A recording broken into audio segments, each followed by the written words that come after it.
morning. Good morning. It is Saturday. Oh, let's change that. Hoy es sábado. Hoy es sábado. And I'm going to actually do the same thing that I'm doing with my German. I'm going to add on yesterday was and tomorrow is to my Spanish, to my vocabulary. So yesterday was is ayer fue, I think. Oh Lord, maybe I should have looked this up before I started. Yeah, it's yesterday, and tomorrow is mañana. Today is hoy. Let me get my tablet.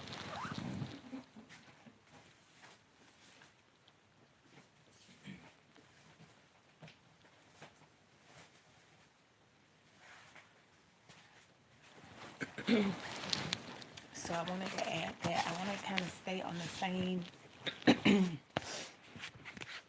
Whatever I'm doing with German, I want to also do with Spanish. But on Spanish, it'll just be on the weekends, and with German, it's through the week.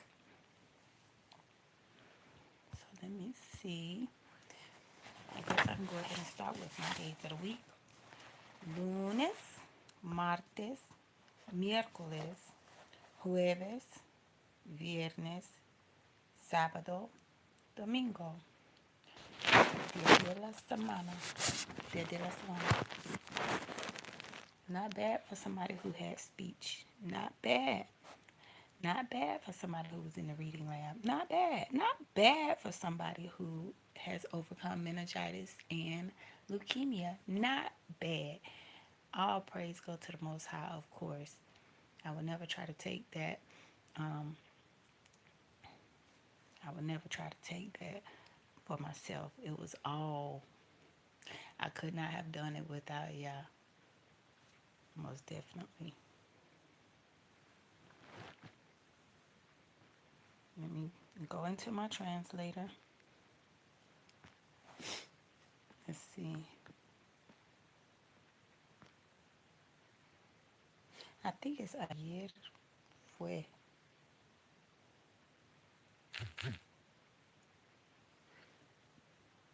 Ayer.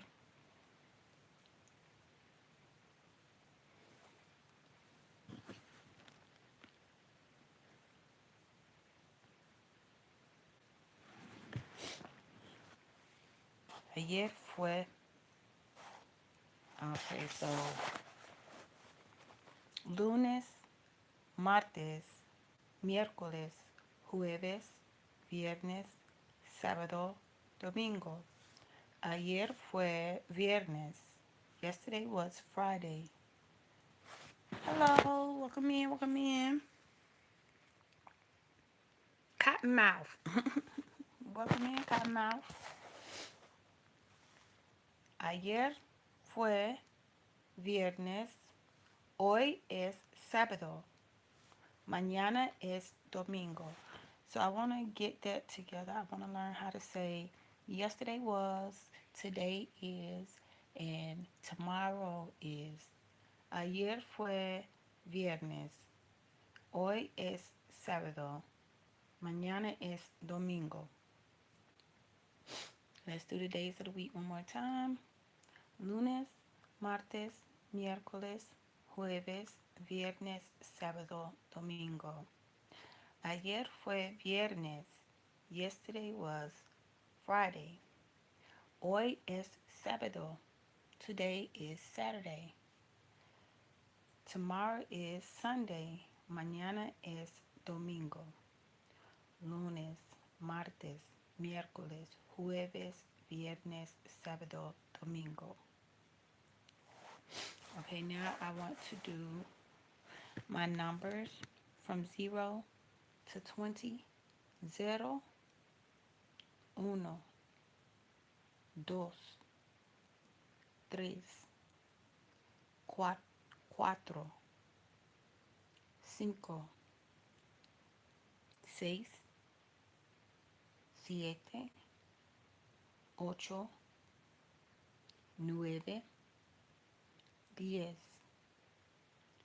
11, 12, 13, 14, 15,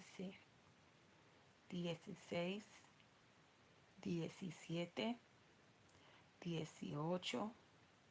18, 19, 20.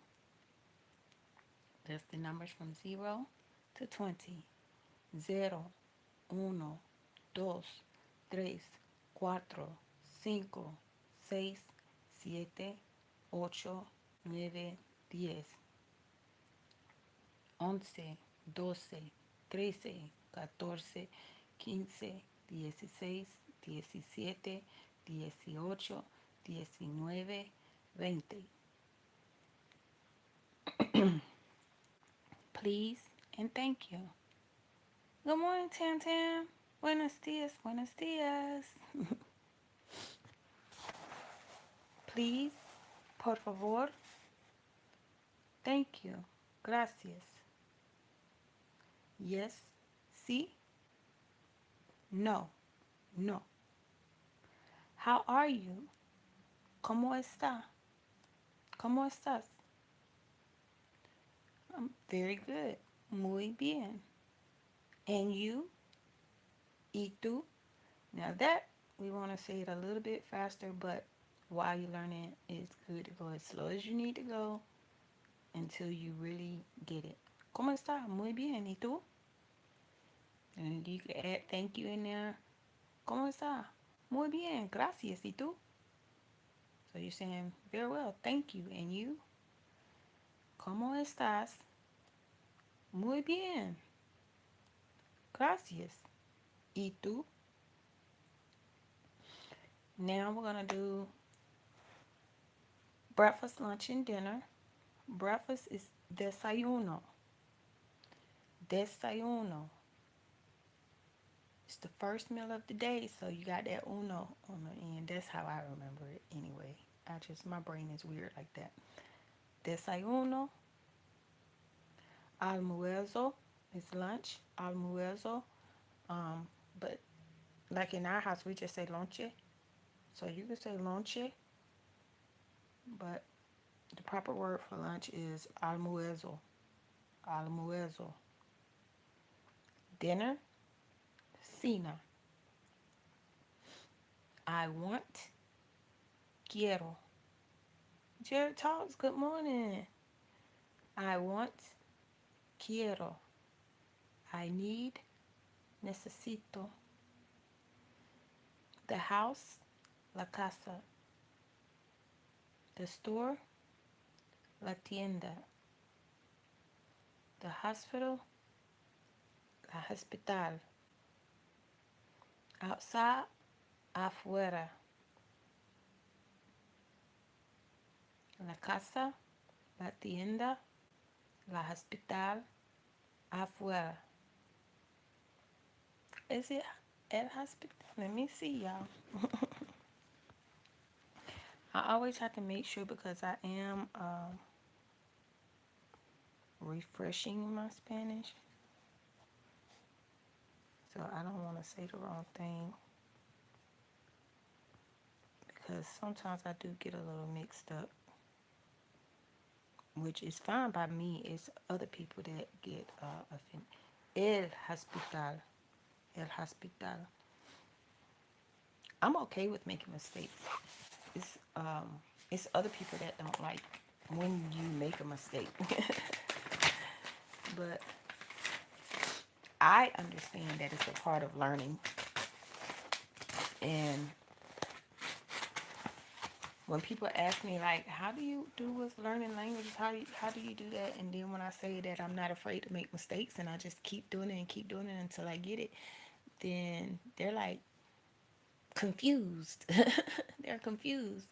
But I have to give myself grace. I have to understand that when you're learning something, you're not going to get it all at the same time. You learn piece by piece and you're going to make a couple of mistakes here and there. And you'll eventually get it. The more you use it, the more you listen to it, you will get it. That's the concept that I go with. So with language learning, I just do it just for fun anyway. I don't do it to try to prove a point. I just do it because it's fun and it keeps me sane.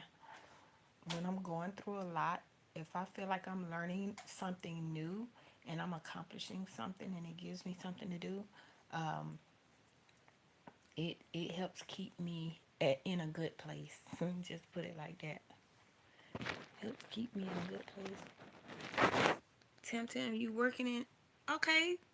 Well, thank you for joining me. I really enjoy you, Tim. I've been knowing your channel for a long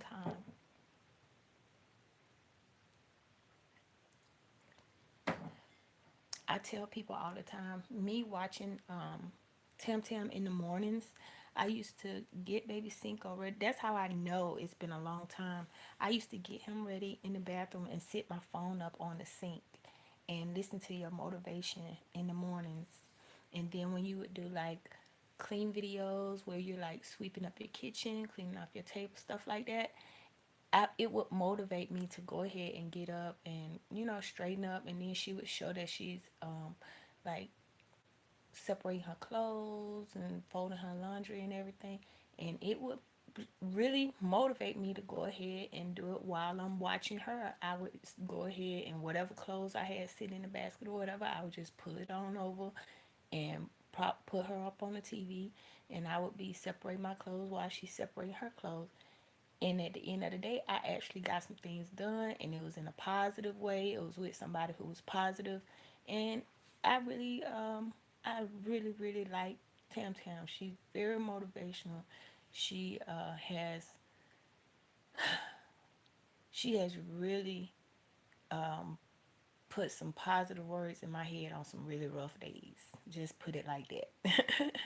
Just put it like that. You be feeling a little down or whatever, and you listen to somebody who you feel like you can relate to, somebody who can kind of understand what it feels like to go through some hard stuff and still have that love of the Most High in them, even though they've been through so much.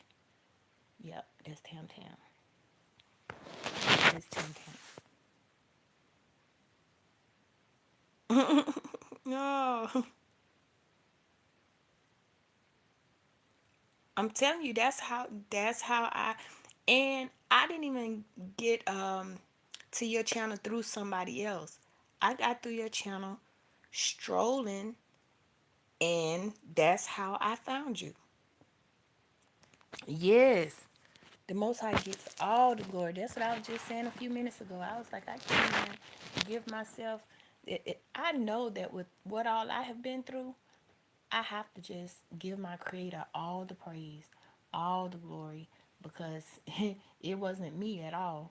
Let me tell you that. Some people be like, "How you do this? How you do that?" Girl, there's a whole lot of praying, a whole lot of reading scripture, a whole lot of studying, and a whole lot of come to the light moment. It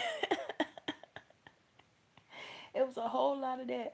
But yes, I really feel like God put you in my life because I used to have such a hard time when baby Cinco was smaller, and I was working in daycare and had to get him up really early in the morning to start our day, and I was going through a lot, and I would be listening to Tam. She would do her motivation in the mornings, and sometimes I could chat, sometimes I didn't. I would just prop her up and listen while I'm getting him together.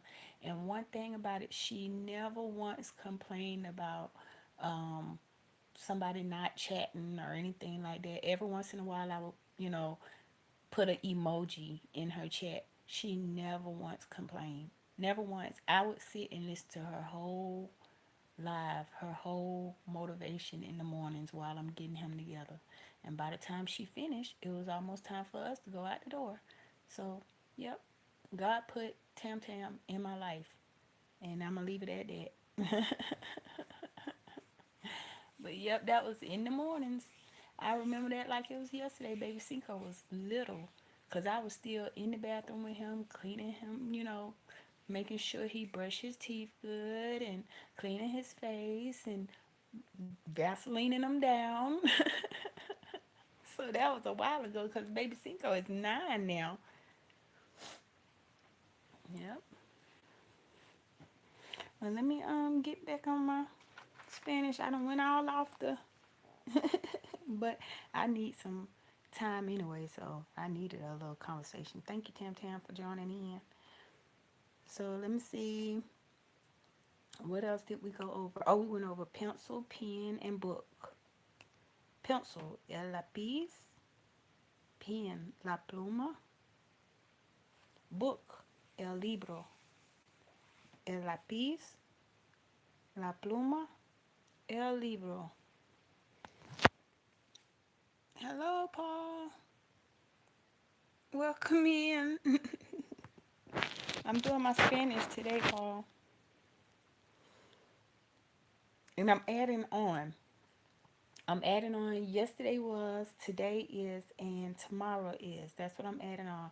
Ayer fue, hoy es, and mañana es. So it's ayer fue viernes, hoy es sábado, y mañana es domingo.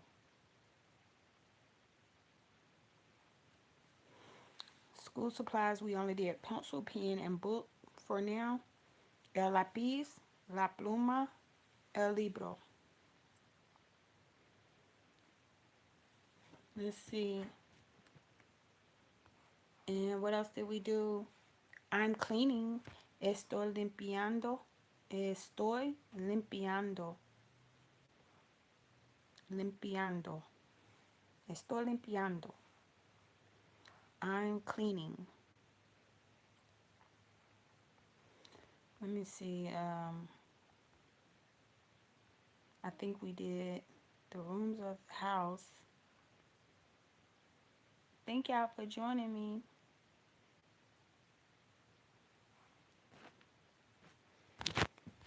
Let's see. Why can't you see me? Because I look a hot mess.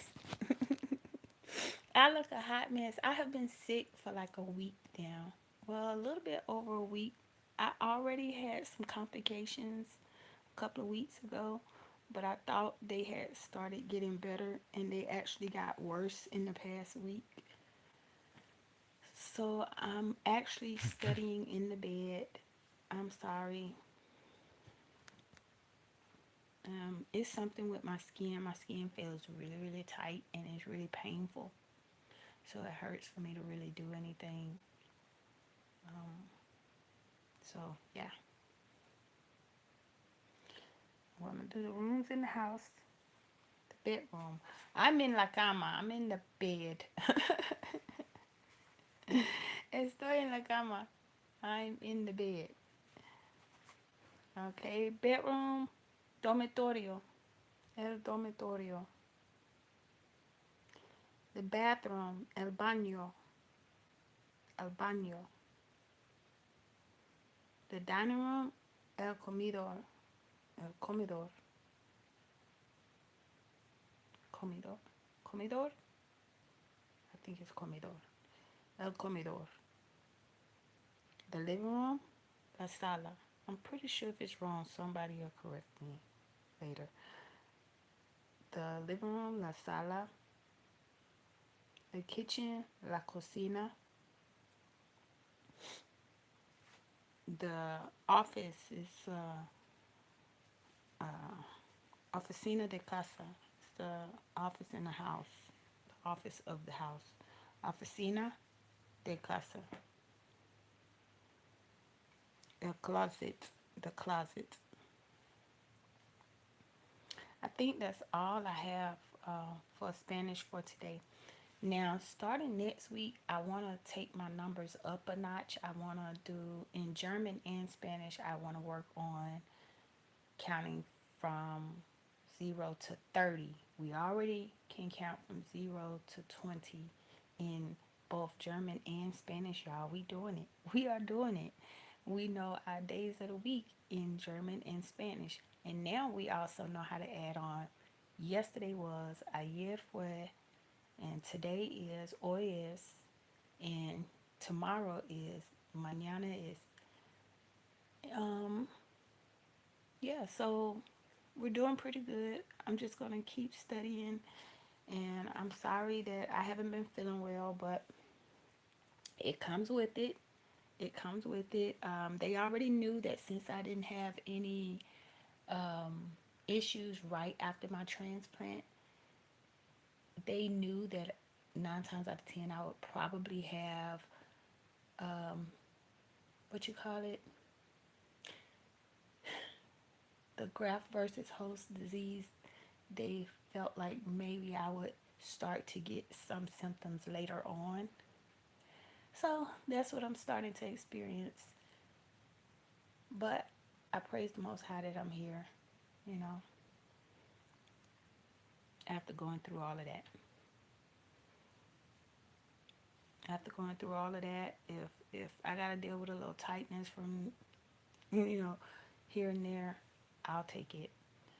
Um, just one more day to get it right. One more day to get it right. So, meantime, in between time, while I am going through this, I'm going to keep studying my languages. I'm actually probably going to go a little harder now because, like I stated before, studying languages helps keep me sane. It helps to give me something that I could do to keep my mind off of all the noise. That's what I call it, all the noise, all the pain, all the back and forth to the doctor's appointments. Studying languages just really helps give me something to feel like I'm accomplishing something. I'm doing something with myself. I'm not just sitting here like a sitting duck. I want to get back into my exercising, but my skin feels so tight right now that it's just so uncomfortable. But I'm thinking I may have to start at least stretching every morning because it's painful. But if y'all don't mind, I want to keep practicing my languages because it really helps. It helps keep me sane. So I'm going to start back with the days of the week, 0 through 20. Let me see. Greeting, meals of the day, and the rooms of the house. So I'm going to go over this again. And if you're in the live, thank you for joining me. But I'm just going to do this real quick. Days of the week, día de la semana, lunes, martes, miércoles, jueves, viernes, sábado, domingo. Lunes, martes, miércoles, jueves y viernes, sábado, domingo. Yesterday was Friday. Ayer fue viernes. Ayer fue viernes. Ayer, yesterday, ayer fue viernes. Hoy es sábado. Hoy es sábado. Mañana es domingo. Mañana es domingo. Counting.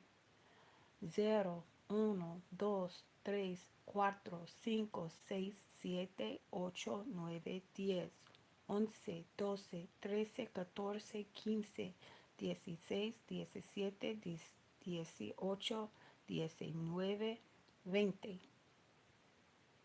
0, 1, 2, 3, 4, 5, 6, 7, 8, 9, 10, 11, 12, 13, 14, 15, 16, 17, 18, 19, 20. 0, 1, 2, 3, 4, 5, 6, 7, 8, 9, 10, 11, 12, 13, 14, 15, 16, 17,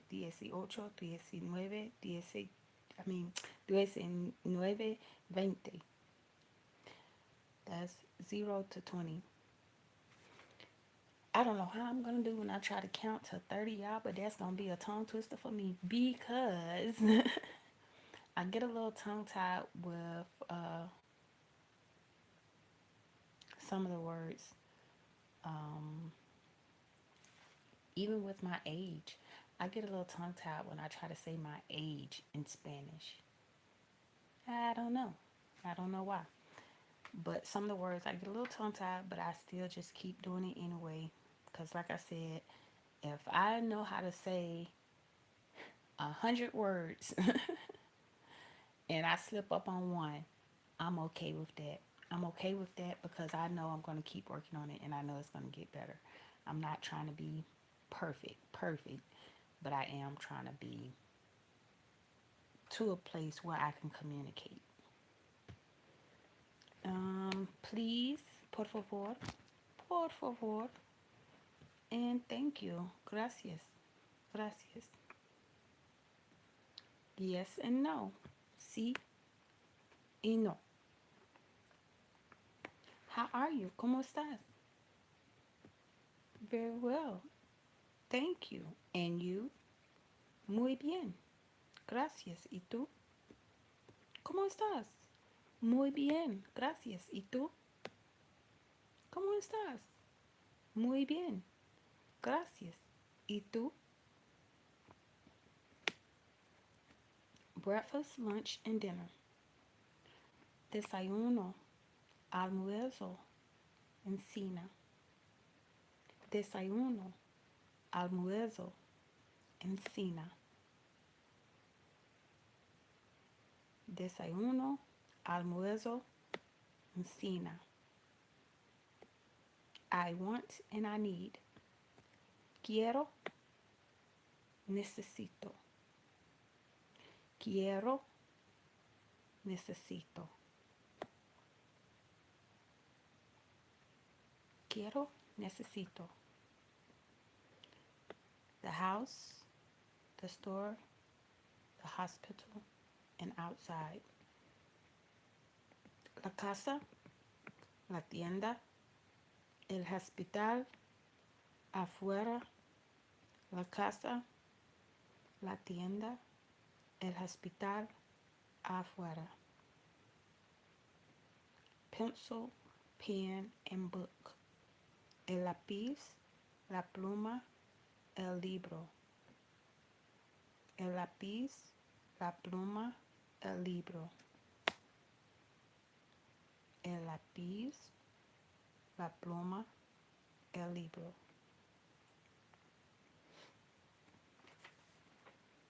The bedroom, el dormitorio. El dormitorio.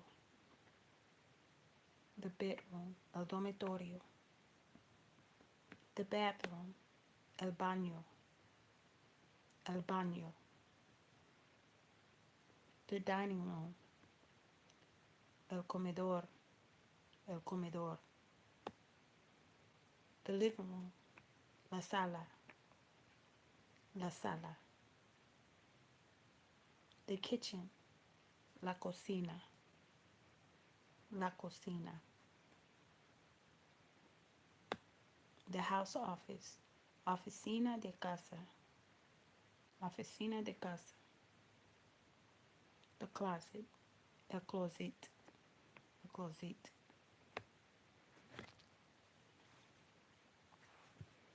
And that is the Spanish that I am currently working on.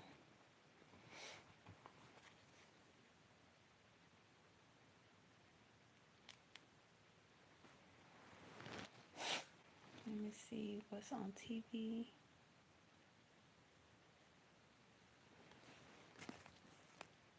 Thank you guys for the thumbs up. Thank y'all for giving me a thumbs up before you leave.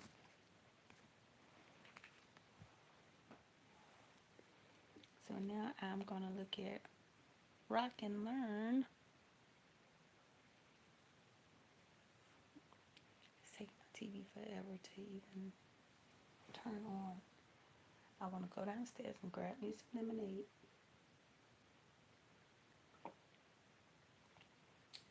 before I take my thyroid medication.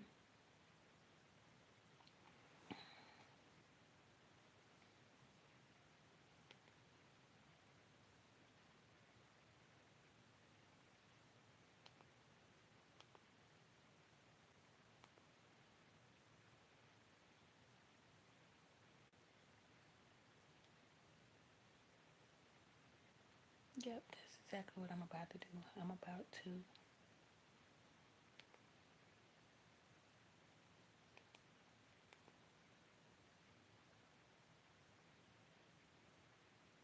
Welcome, Renee's Secret Garden. Let's see. None of my people have gone live. Okay, I see some people who I've subscribed to have put up some shorts. I don't see anybody live. Okay, I see she posted a video yesterday. I need to watch that. But in the mornings and before I go to bed at night, I kind of like to do my languages first. I like to do my language and then keep up with videos that I may have missed, or lives that I may have missed, and go ahead and drop that thumbs up. Let's see. But sometimes when I pull y'all up on my TV, it really don't show. If y'all did like a live recently, it really won't show it. But if I'm on my phone, it'll let me know such and such uh, had a live, and it'll say like when you posted the live or whatever. But when I'm on my TV, it really won't show it. Sometimes I'll see like, but if you're going live like right now, then it'll show up on my TV. Like if it's immediate. But if it's something that was like maybe 2 or 3 hours ago, I won't see it. I won't see it unless I pull it up on my phone.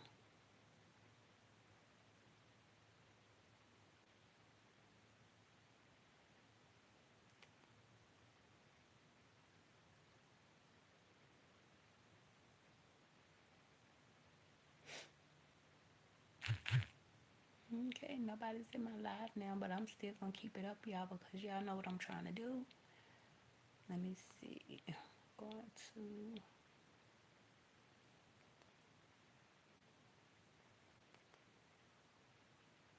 Oh my goodness, I'm so tired of seeing that. I'm so tired of seeing that. I do not want to see that.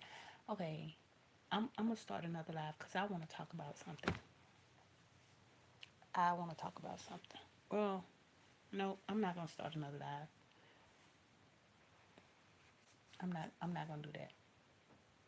Anyway, I am so tired of seeing this being plastered all over the place with people celebrating someone being, you know what, in front of a crowd of people. I, oh my God, I don't care what somebody stands for or whatever the case may be.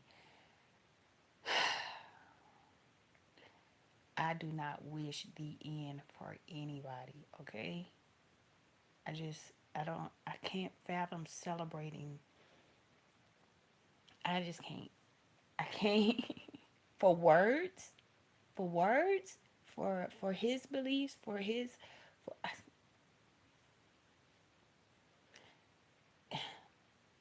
my prayers go out to his family, and I'm not justifying anything that he said or whatever the case may be. I really don't even know the guy like that. I just know that for somebody's thoughts and their words,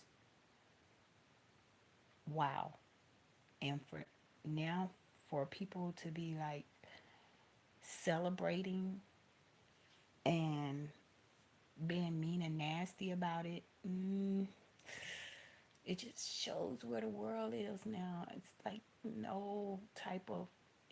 I don't care what he said. Those were words. I don't care. I would not wish that on somebody who's just speaking what they believe, what they feel. You don't have to take it. Just like some of these YouTubers that I don't subscribe to anymore. I used to be subscribed to a lot of people, and I started slowly but surely just unsubscribing to people. If I feel like we don't align, or if I feel like you're very negative, or I feel like you you know do some things that I can't get with, instead of me continuing to support you, I just pull back. I don't even announce it. I just pull back. I stop. First, I'll stop really interacting with you. And then eventually, if I feel like you just keep going, I will eventually unsubscribe. I unsubscribe from people. I do not keep uh, supporting people that I feel like I don't really align with them. I don't understand that. I don't get how people talk bad about another content creator, but yet you will subscribe to them from 5 different channels and screenshot their whole lives and everything, and you would watch their videos over and over again just so you could pull certain clips from it. You are supporting them. You're supporting them, but you will not genuinely support other content creators that are really just on here sharing their journey, sharing their lives, or teaching people how to do things. I am actually subscribed to people that show about homesteading. I'm subscribed to people that talks about lawn care and garden care. What else? How to put different things together that you order. I'm subscribed to people who fix cars, and I know nothing about cars, but I do know that this is a very helpful tool. YouTube is a very helpful tool. If I get something that I need to put together and I can't understand the instructions, I can't. All I gotta do is put it in the search engine on YouTube, and it's guaranteed that I'm gonna find somebody that has a video saying, "This is how I put my such together," right down to the make and the model and everything. I don't understand why people continue to support people that they say they don't like. Go subscribe and support people who are really genuinely on here doing something that they love to do or that is positive, because what y'all are doing is y'all are making the negative people, the ratchet people, the the low lives, y'all are making them rich.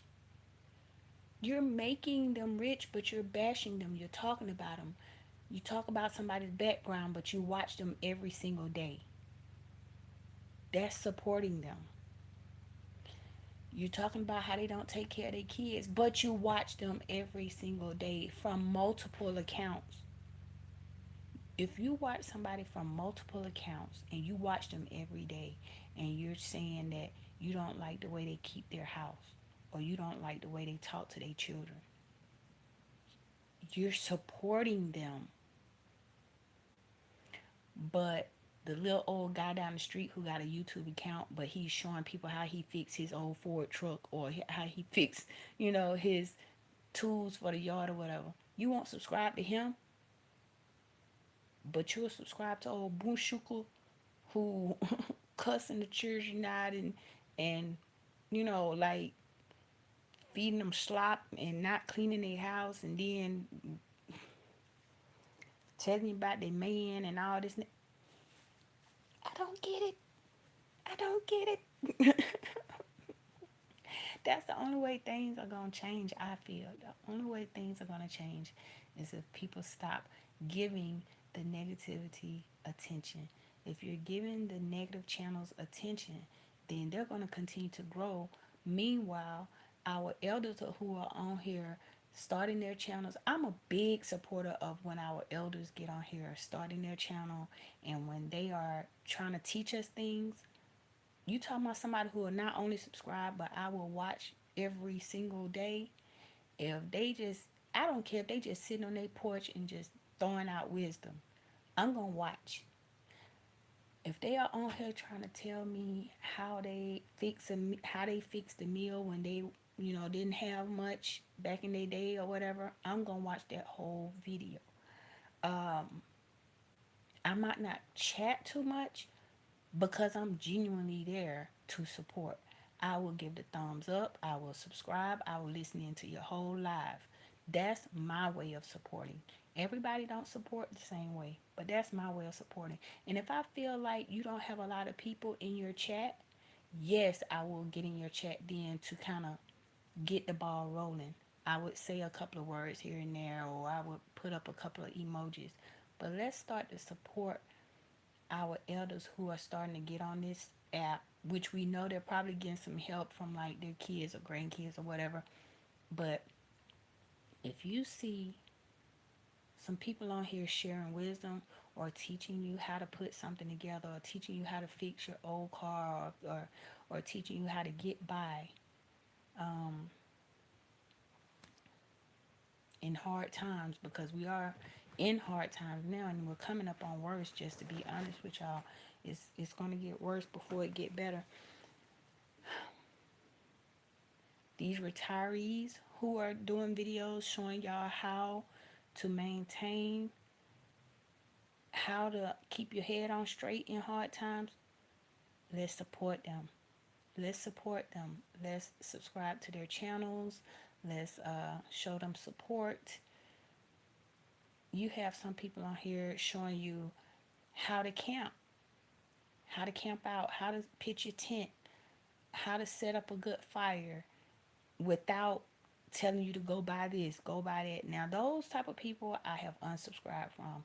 People who are trying to prepare you for doomsday, but every week they're telling you to buy another expensive equipment or some something that's like hundreds of dollars, and then they'll say, oh, just use my code. So at that point I feel like you're no longer really of value to me, because now it seems like you're just a constant commercial. And if you're always trying to sell me something, sell me something, then I have to unsubscribe. I don't care how many people love you. I don't care how big your channel is. If I feel like you're always trying to sell me on something, or if you're always trying to get me to go out and buy this and buy that, I unsubscribe. Uh, there was one content creator that was telling people they don't have to get certain decals and things on their. I don't want to say too much because a lot of people love this content creator, so I ain't gonna say too much. But I got in the chat. I usually don't get in the chat. I got in the chat and I was like, hey, go ahead and get all your paperwork because you never know. And they was like, now, you don't need all that. You don't need all that. Yes, you do. And I'm going to tell y'all why. If you are traveling from state to state, one state may say you don't need this, but another state may say you need this. One state may say we don't consider this as this. This is really considered this. In order to really have all your I's dotted and T's crossed, go ahead and get all your, if you purchase something like a RV, Winnebago, um, a hitch on, anything, get everything. Get your decal, get your tag. Just make sure everything is in order.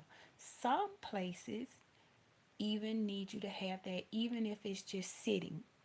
Even if you have a RV just sitting on your property or a hitch on just sitting on your property, some places do want you to have everything.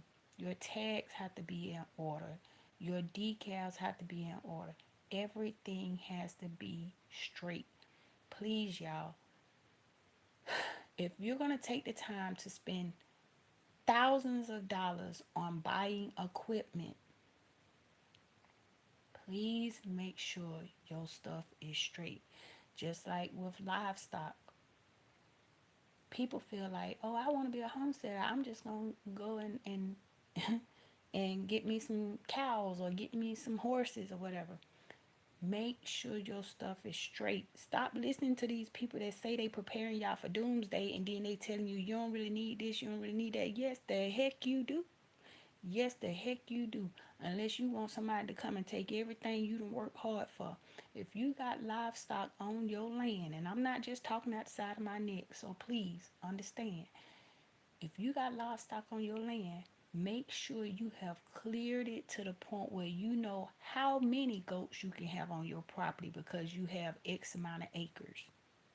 Make sure you know how often you need to at least have a vet or somebody come out to see your animals. How often does it have to be done if it needs to be done?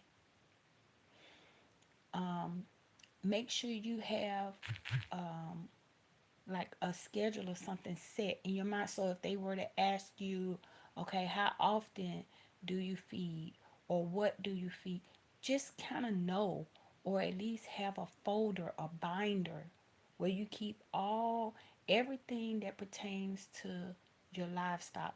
Keep it in a binder. Even if it involves you keeping receipts of your, if you go to Tractor Supply and buy some medication for your livestock, keep the receipt in a binder or the little pamphlet that comes in there, keep it in that binder. If you purchase fencing for your livestock, keep the receipt for your fencing in a binder. If you don't keep it in a binder, scan it into your computer. Scan it and keep it under livestock or land. Y'all, when I tell you sometimes people will try to find little loopholes to take what you have or to make you lessen what you have, if that make any sense. You go out buying livestock and stuff, and then you find out later on you were only supposed to have, you weren't supposed to have more than 5 chickens, and he used 20 chickens. And you find out later on, oh, I didn't know that if I had goats, I can only have two because I only have X amount of land. Y'all, when people telling y'all stuff on this app, call your, I forgot what you call it, it slipped my mind now. Call your people, call your city and ask them. If you call your county, if you call your county and you explain to them what you're trying to do, they will point you in the right direction. If you tell them, oh, I'm looking at land in this area and I just wanted to know the zoning for livestock, they will, trust me, they will point you in the right direction because it's money involved. It's money involved when you are purchasing property and you're trying to have a homestead, you're trying to have livestock, you're trying to produce food. It's money involved, and there are grants involved. It's a lot, but it's worth the footwork. It's worth getting your paperwork in order. Stop listening to people that's telling you you ain't gotta do all that. You ain't gotta get this paper. You ain't gotta get that paper. You don't have to get permission for this. You don't have to. Yes, you do. And when you do, get it in writing. And when you get it in writing, put it in a binder and get one of those plastic slip covers and put it in that plastic slip cover in that binder. That way, if they ever come back and say, well, you're not allowed to have such on this property, you can go back to your binder. Go back to your binder, open it up and say, and if you can, get a copy. Get 2 copies. I know people think I don't know what I'm talking about, but I'm just saying, y'all stop listening to these folks that telling you you don't need to get a tag, you don't need to get a decal, you don't need to get you don't need to get approval if you have chickens, but you need to get approval if you got a cow. You do have to have approval if you having chickens on your property, ma'am, sir, sir, ma'am. You do have to have permission because it's this thing called zoning. You have to be zoned for livestock. You have to be in a certain area. Certain neighborhoods will allow it if it's under a certain amount. Certain neighborhoods will allow you to have a few chickens or rabbits if it's under a certain amount. But if you think you're going to be in an area that's not zoned for livestock, and you think you're going to come over there and just start having a whole little farm, think again. Think again. Because all you're doing is setting yourself up for a big headache and a lot of hassle and a lot of back and forth and a lot of money. A lot of money. Do yourself a favor. Get your stuff in order from the get-go. Understand that when you try to go ahead and start getting things like that, fencing is going to be a big deal. They're going to want to know if you have adequate fencing. They're going to know if you have any strategies set in place. If one of your animals was to get out, do you have anything set in place?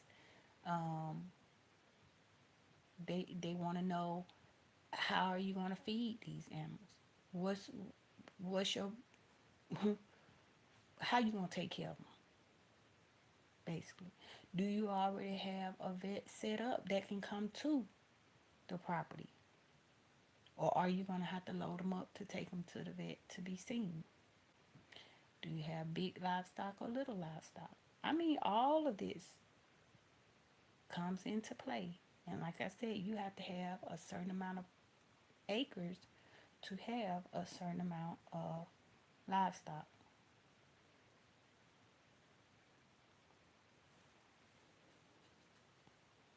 I'm just on here talking now because I'm just really just wasting time. But that was on my mind to say. That was on my mind to say. I started following. I have like 3 people I follow that makes jewelry. I hardly ever say anything, but I will sit and watch them make that jewelry because I like the way they do it, and I like watching people who I can learn something from. I watch. I just recently started following somebody that crochets. Y'all, when it come down to stuff like that, I can't crochet, but doggone it, they got some good stuff. If y'all some content creators in the chat, please put it in the chat that you're a content creator, because sometimes I'm sitting here, I get sick a lot. So sometimes I sit in bed and I'm just watching YouTube. YouTube, YouTube. And I just started following somebody who crochets, and that has been, I have gone down her page, and I want to say I've watched at least 20 of her videos so far. It's just amazing. It's amazing what people can do. But I tried crocheting when I was in high school, when I was taking home ec, and we were supposed to do a baby blanket, and I still had that baby blanket to this day. That baby blanket is big and it's blue, and it came out kind of lopsided. it was it looked like I was doing good at first, and then when it got kind of to the end of the baby blanket, it looked like I lost something. Like it's my baby blanket started looking a little lopsided at the end. So I don't know what happened with that, but yep, I took home ec in school, and I was supposed to learn how to crochet and knit, and yeah, I wish I can go back. I know a lot of people say that, but I wish I can go back to when I was in high school, I would change a whole lot. I would change a lot. I used to go and help out at the YMCA because I used to want to be in childcare so bad. So I got involved in this program where you can do your high school half the day, and then second half of the day you work on your future career or whatever. Helping out at the YMCA, and that's when I got meningitis. So I wouldn't do that if I had the chance to go back. I would not do that. I would not get in childcare at all. I would not. I would totally not do that. If I had it all to do over again, what are some things that I would change? Um, I can't even. I can't even name. If I had it to go back and do all over, I know some people say, I wouldn't change a thing. I wouldn't change a thing. True, some of the things I went through made me who I am today. But, but, I would change a few things that I did to trip myself up. Number one, after I got better again, after having meningitis and after getting better, I would have tried to go into the military.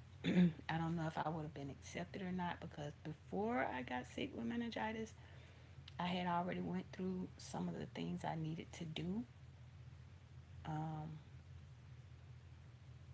yeah, that was something really big that I wanted to do. I wanted to go into the military, and I wanted to further my education. I wanted to further my education, and I started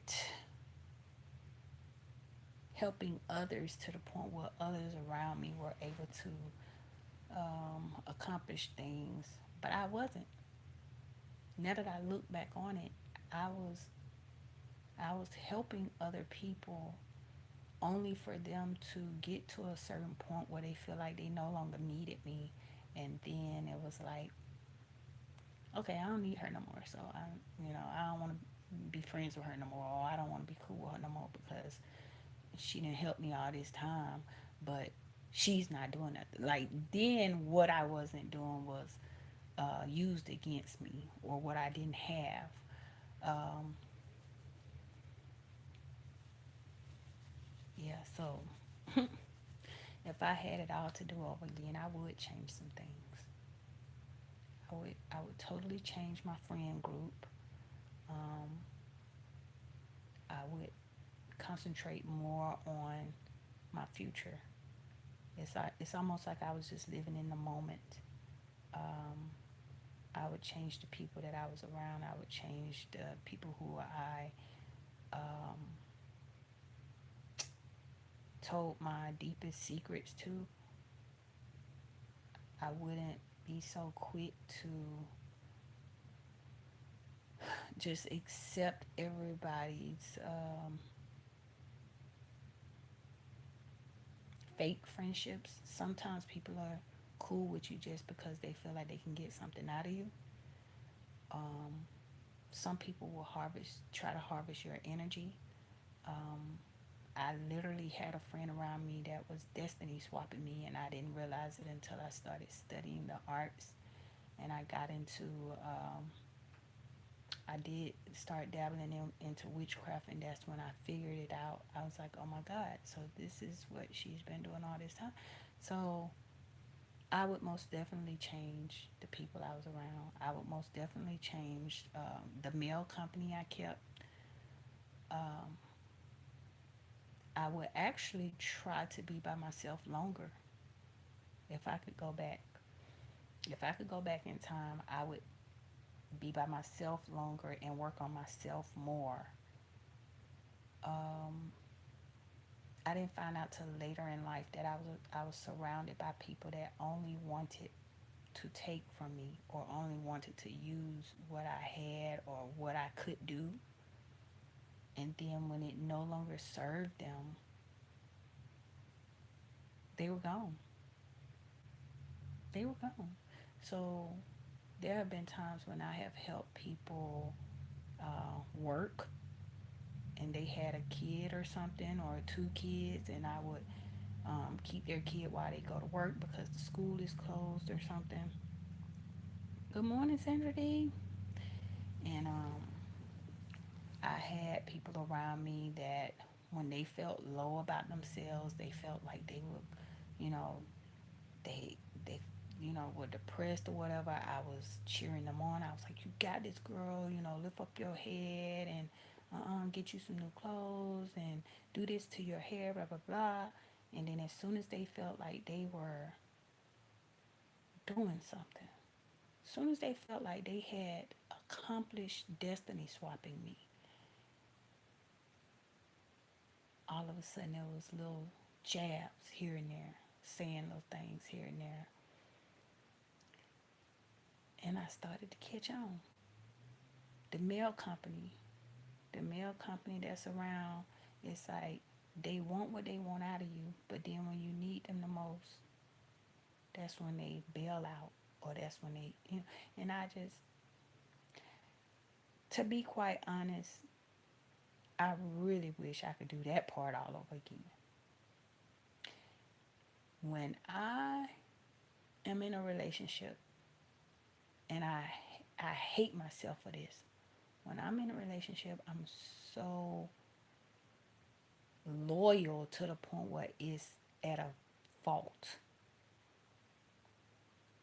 It's like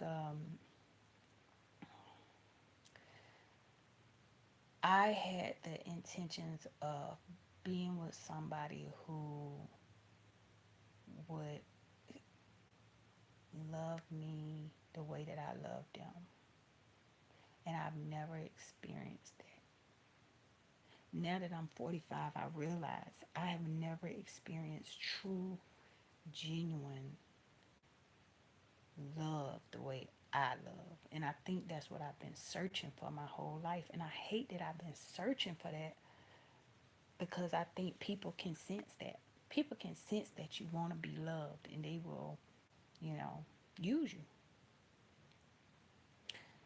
Um, I've tried with, it's like everybody wants, how can I put it?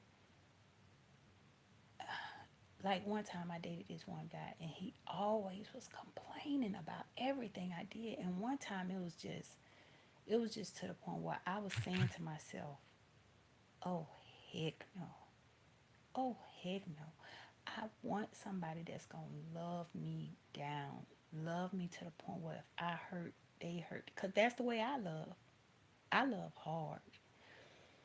And this person complained about everything. You would fix a sandwich. I ain't like the way you did that. You did that like that. What the heck? Okay, I'm fixing you a sandwich. Because let's be honest, I was raised by my grandmama, so it's like I already knew whoever I end up with was basically gonna be spoiled, because my grandmama taught me that, you know, take care of your man. Take care of your man. And I hate that I have that in me. I hate that I have that in me. And this guy, he complained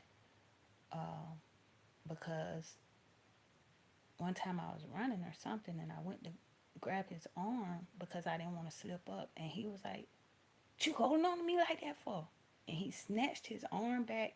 Then when we got to the car, I got in the car. It was raining like really hard or something. I got in the car, and when I got in the car, I was shaking the umbrella off first, and then I closed the door. And he was like, "Why you close the door like that?" I was saying to myself, "Oh my God, I can't do this. I can't do this." And then what he would do is he would go back to his other friends. He would go back to his quote unquote other family friends, or whatever you call it, and he would bash me to them. He would lie and say that we've done things that we haven't done. He would lie and tell them that I said things that I didn't say. And one day I tested him. One day I tested him. And he had a female friend that he called his sister. And I said, well, I was around when this sister called. And she said she may need a place to stay. She had her own place and everything. She told him she may need a place to stay with her kids. And he was like, yeah, you already know. You already know if you need a spot, I got you, blah, blah, blah. In my head, I was already thinking, I'm going to test him. I waited about 2 hours because I didn't want it to be obvious. I waited about 2 hours. Then I said, oh my God, might need a spot for about a month or two so I can get up on my feet. And he went off. You can't stay with me. You can't stay. I was saying to myself, oh, no. Now, mind you, the whole time I'm testing. Because I already said to myself in the car, when I got in the car when it was raining. And he complained about how I closed the door. Now, I'm thinking to myself, now, I almost fell. You didn't want me to grab your arm when I fell. Then when I was getting in the car, you didn't want to help me get in the car. It's pouring down raining. Now you complain about how I closed your door. So I was already like, okay, this ain't gonna work. Then when the whole play sister thing situation happened, and if she need a place to stay, you got her. But if I need a place to stay, no. So I was like, okay, nope, nope. Run, girl, run. Run, girl. But it was so many red flags. Um, when I was real young, I had to be about 19 at the time. I was about 18, 19. No, yeah, I was about 18 or 19. I was in the car with somebody and we were together. And every time I wanted to talk about how I feel, how something makes me feel, instead of me being comforted or loved on, it was like, like total rage. So we was in the car one night and I will never forget this. And I was so upset because he was showing all the signs of cheating, of. And I just wanted him to just be honest with me before I go further with him. And I should have listened to my heart. Lord knows I wouldn't be in so much turmoil if I would have just paid attention. He didn't like the fact that I was upset and I wasn't putting my hands on him. I wasn't cussing him out. I was simply questioning him. He didn't like the fact that I was questioning him. I'm the type of person where I can deal with things as long as you're honest with me. I can deal with it. Just be honest. But when you're blatantly lying to me, that's when I get upset. He tried to kick me out of his car. He told me I need to get out of his car. We were riding down a busy street, miles from my home, and he said, you need to get out of my car right now. Get out of my car. In one way, I was like, what? But I told him, I was like, oh no, you pick me up from my house, you gonna take me to my house. And I was living with my parents then, and I was like, I just refused to get out the car in the middle of a busy street. Like, what are you thinking? And I was thinking to myself then, like, oh, heck no. Heck no. I always have just wanted to be with somebody who's just reasonable. Like, if your woman comes to you and say, this hurts my feelings. And to this day, I've never had this in my life. I always have just wanted to be with somebody where if I say, this hurts me, they would hug me console me, reassure me that everything is all right. I've never once had that. And I think it's because I've always wanted that. Maybe I messed up in a past life or something. Maybe I did something in the past life, and this is my lesson in this life, is to experience not having true real love, even with family, friends, spouse, whatever. I really feel in my heart of hearts that I have never really truly experienced love to the point where if I was to pass out, would I be standing next to somebody who would try to catch me? No, I can honestly say I wouldn't. If I was standing around, say, my immediate family, my mom, my dad, my sister, my brother, I do feel like they would try to catch me. But if I was standing around extended family, my spouse, my children, maybe one of my kids would try to catch me. That's the way I think about love. I think about if I was to fall out, if I was to pass out, who would try to catch me? If I was falling on hard times, who would disappear and who would stay around? Who would love me through it?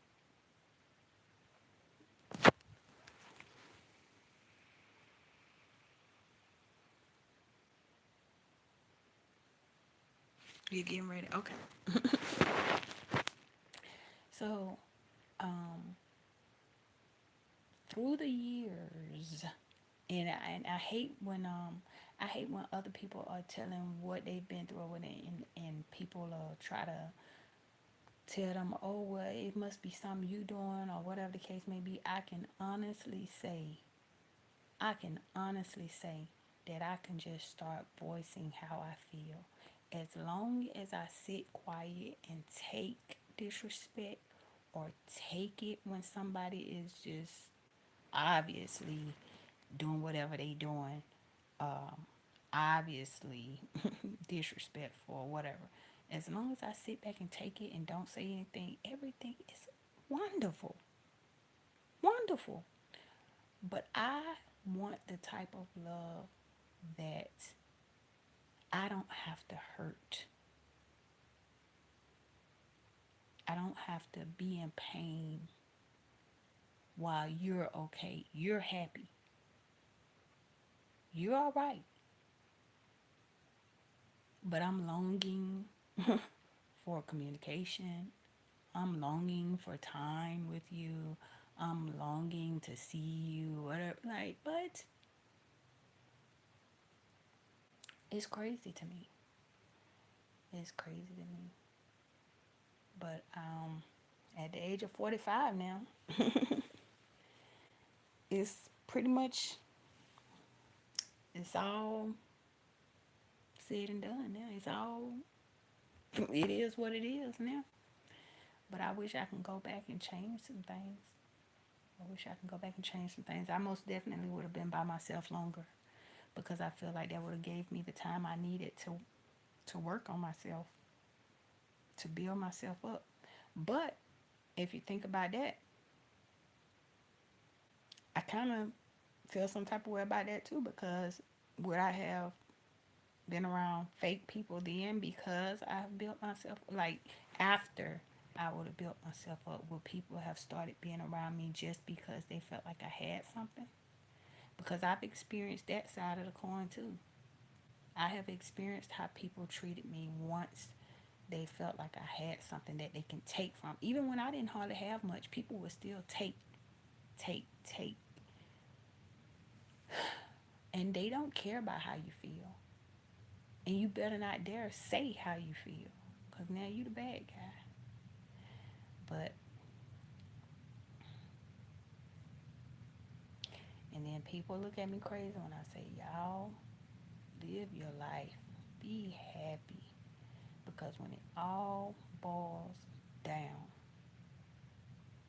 how you leave this world, that ain't gonna matter. What's gonna matter is how did you live your life? Did you have fun? Did you enjoy yourself? Me personally, I want to travel. And I'm gonna be quite honest, I want to travel without people. I want to solo travel.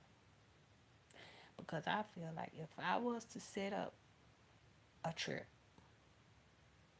I feel like everybody around me, like I said, I'm not including my parents and my siblings. Not at all. I already know they wouldn't do this. But if I was to include others into a trip that I want to do, that I've been longing to do, that this is my dream, this is on my bucket list, I feel like they would make the whole trip about them. Or they would totally ruin the trip. They would, wouldn't want to do anything, or they would complain the whole time, or I just can't. I can't. I want to do things and enjoy them. I actually want to go on a cruise. I follow this family kicking it with the Rooks, and when I tell you they cruise, they gonna travel. And I think she posted something like that not too long ago. She said, "Believe me, we gonna travel." But when I tell y'all, who else just traveled recently? I think it was Chocolate Drop. I think. I hope I'm not messing that one up, but I think that's who it was. But when I tell y'all, watching them travel, I feel so happy for them because I can. It's almost like you can feel it through the screen, like they are genuinely excited about traveling. But the thing is, I want to either travel with somebody who's going to like want to enjoy that peace and want to sit out and watch the waters, or want to like experience the different restaurants and the different cuisines and things of that nature. I don't want to travel with somebody that's gonna be like, oh my god, I don't want to go in there, oh my god, and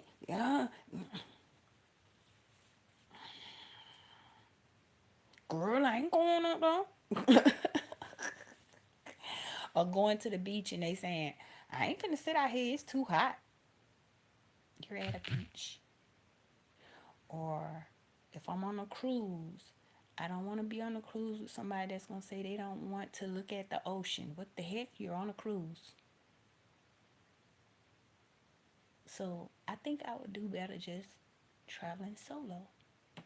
I really want to experience the different cultures and the different places and different languages. Oh my goodness, I would be in heaven if I was able to actually go to different places and actually hear the languages like daily, like all day.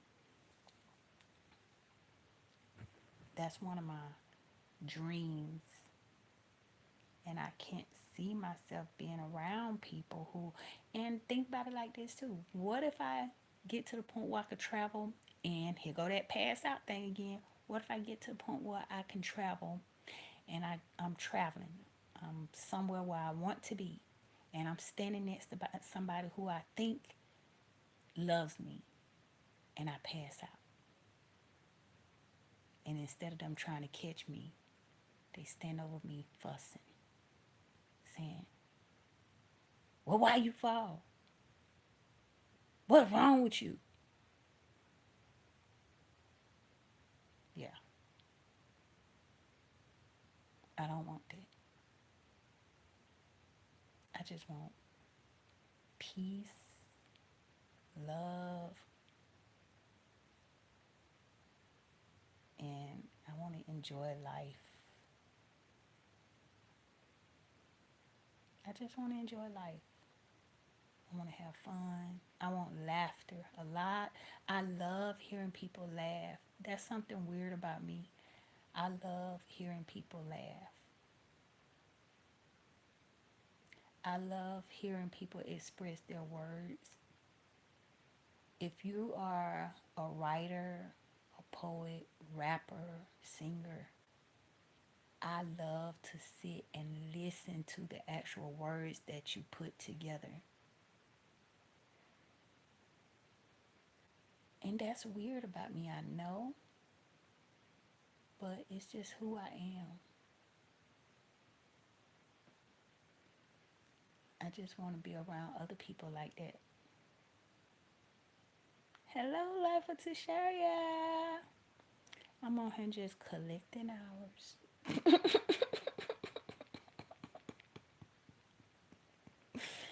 and talking about, I was just talking about what are some things that I would change if I could go back and do it all over again. And usually I would say, hey. Usually I would say, oh, I wouldn't change a thing. I wouldn't change a thing. But now that I'm in my 40s, I would change some things. I would most definitely change the friends that I was hanging around. And my grandmama tried to warn me. I came over there one day with two of my friends, and my grandmama tried to warn me. When I came back over there without them, she said, um, now I'm gonna tell you like this. And the way she said it was so funny because she would say things that kind of insult somebody, but she was kind of say it with love. But she was like, I'm gonna tell you like this now. Birds of a feather flock together. And I was like, yeah, I heard that before. I heard that before. And she said, and men can smell out hoes that flock together. And I was like, what? She said, if you hanging with a fast tail, men that then got with that one gonna think they can get with you too. They gonna think y'all all do the same thing. And she just sat there and she really, really told me. She said, now I know you ain't like that because you crazy about that boy up the street. But she know I still hadn't done anything. So my grandmama knew me better than anybody. And she said, but that one there that you brought in my house, she'll get with your man, my man, her man. She'll get with anybody that'll give her some attention. I said, what? She said, I'm telling you what I know. I'm telling you what I know. And she said, birds of a feather flock together. And if men see that she'll do it or that she easy, they'll think you easy too. And I should have listened to my grandma because somebody did try me because they had the other friend. So they tried me, and the way they tried me was kind of like on a, like a, I don't even know what you would call it on this app because you can't say certain words, but really, really tried me after he had her. And then got mad at me because I wouldn't do what he wanted me to do. So yeah, I would have changed my friend group sooner. I wouldn't have been around certain people, especially if the elders around me warned me, I would have listened to the elders.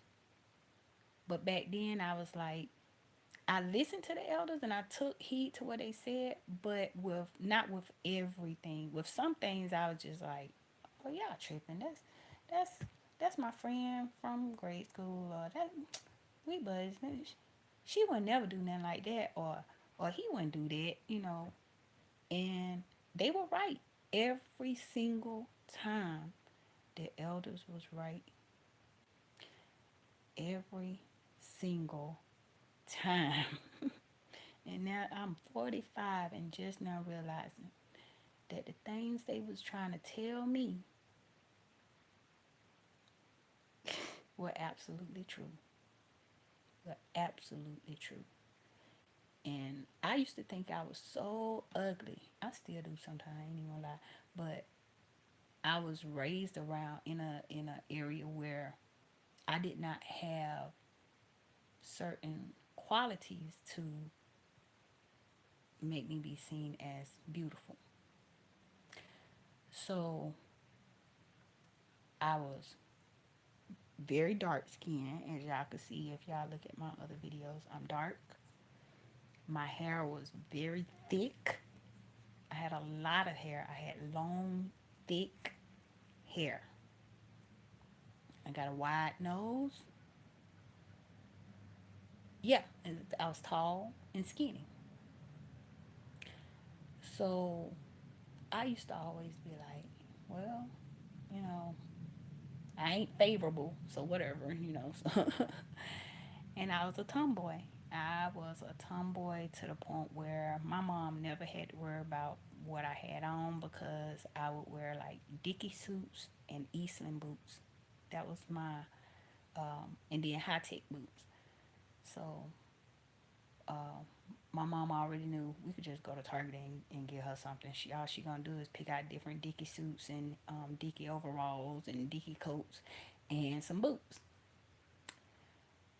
So I went for years and years and years thinking I was just this ugly tomboy from around the way. Like LL say, from around the way. And the elders used to tell me the things that you think make you ugly now are gonna be the things that you find out later is what makes you beautiful.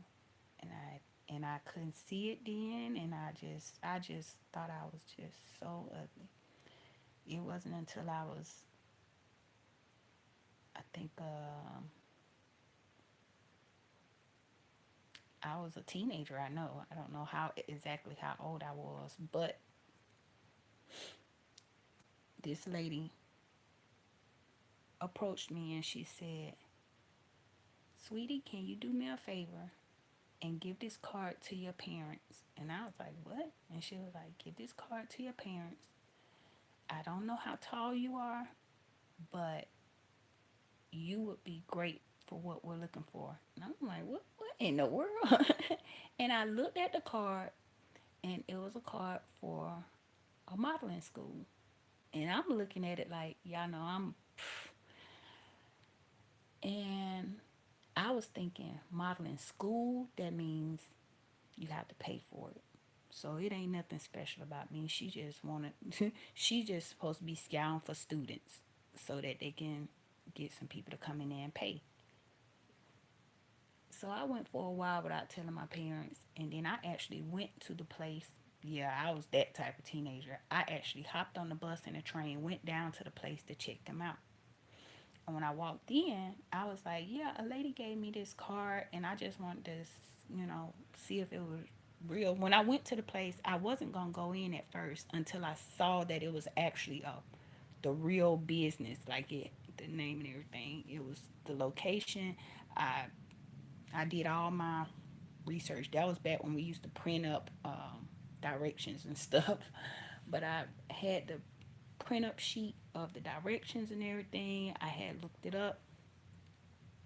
I go in there, the receptionist, I say, I received this card from this lady. And she looked at the name on the card and she was like, "Oh, she's here right now. You want me to go back there and get her?" No, she asked me, "Do I want to go back there?" And she just let me know that I'm up here and she could take me back to her. And I said, "If you don't mind, I don't want to go to the back." Because, like I said, I was a teenager. So I didn't want to be in the back of somebody's office somewhere and my parents didn't know where I was. So I told her that I was going to step outside. So I, before I even got out the front door, when I got to the front area, the lady said, "Oh, where are your parents?"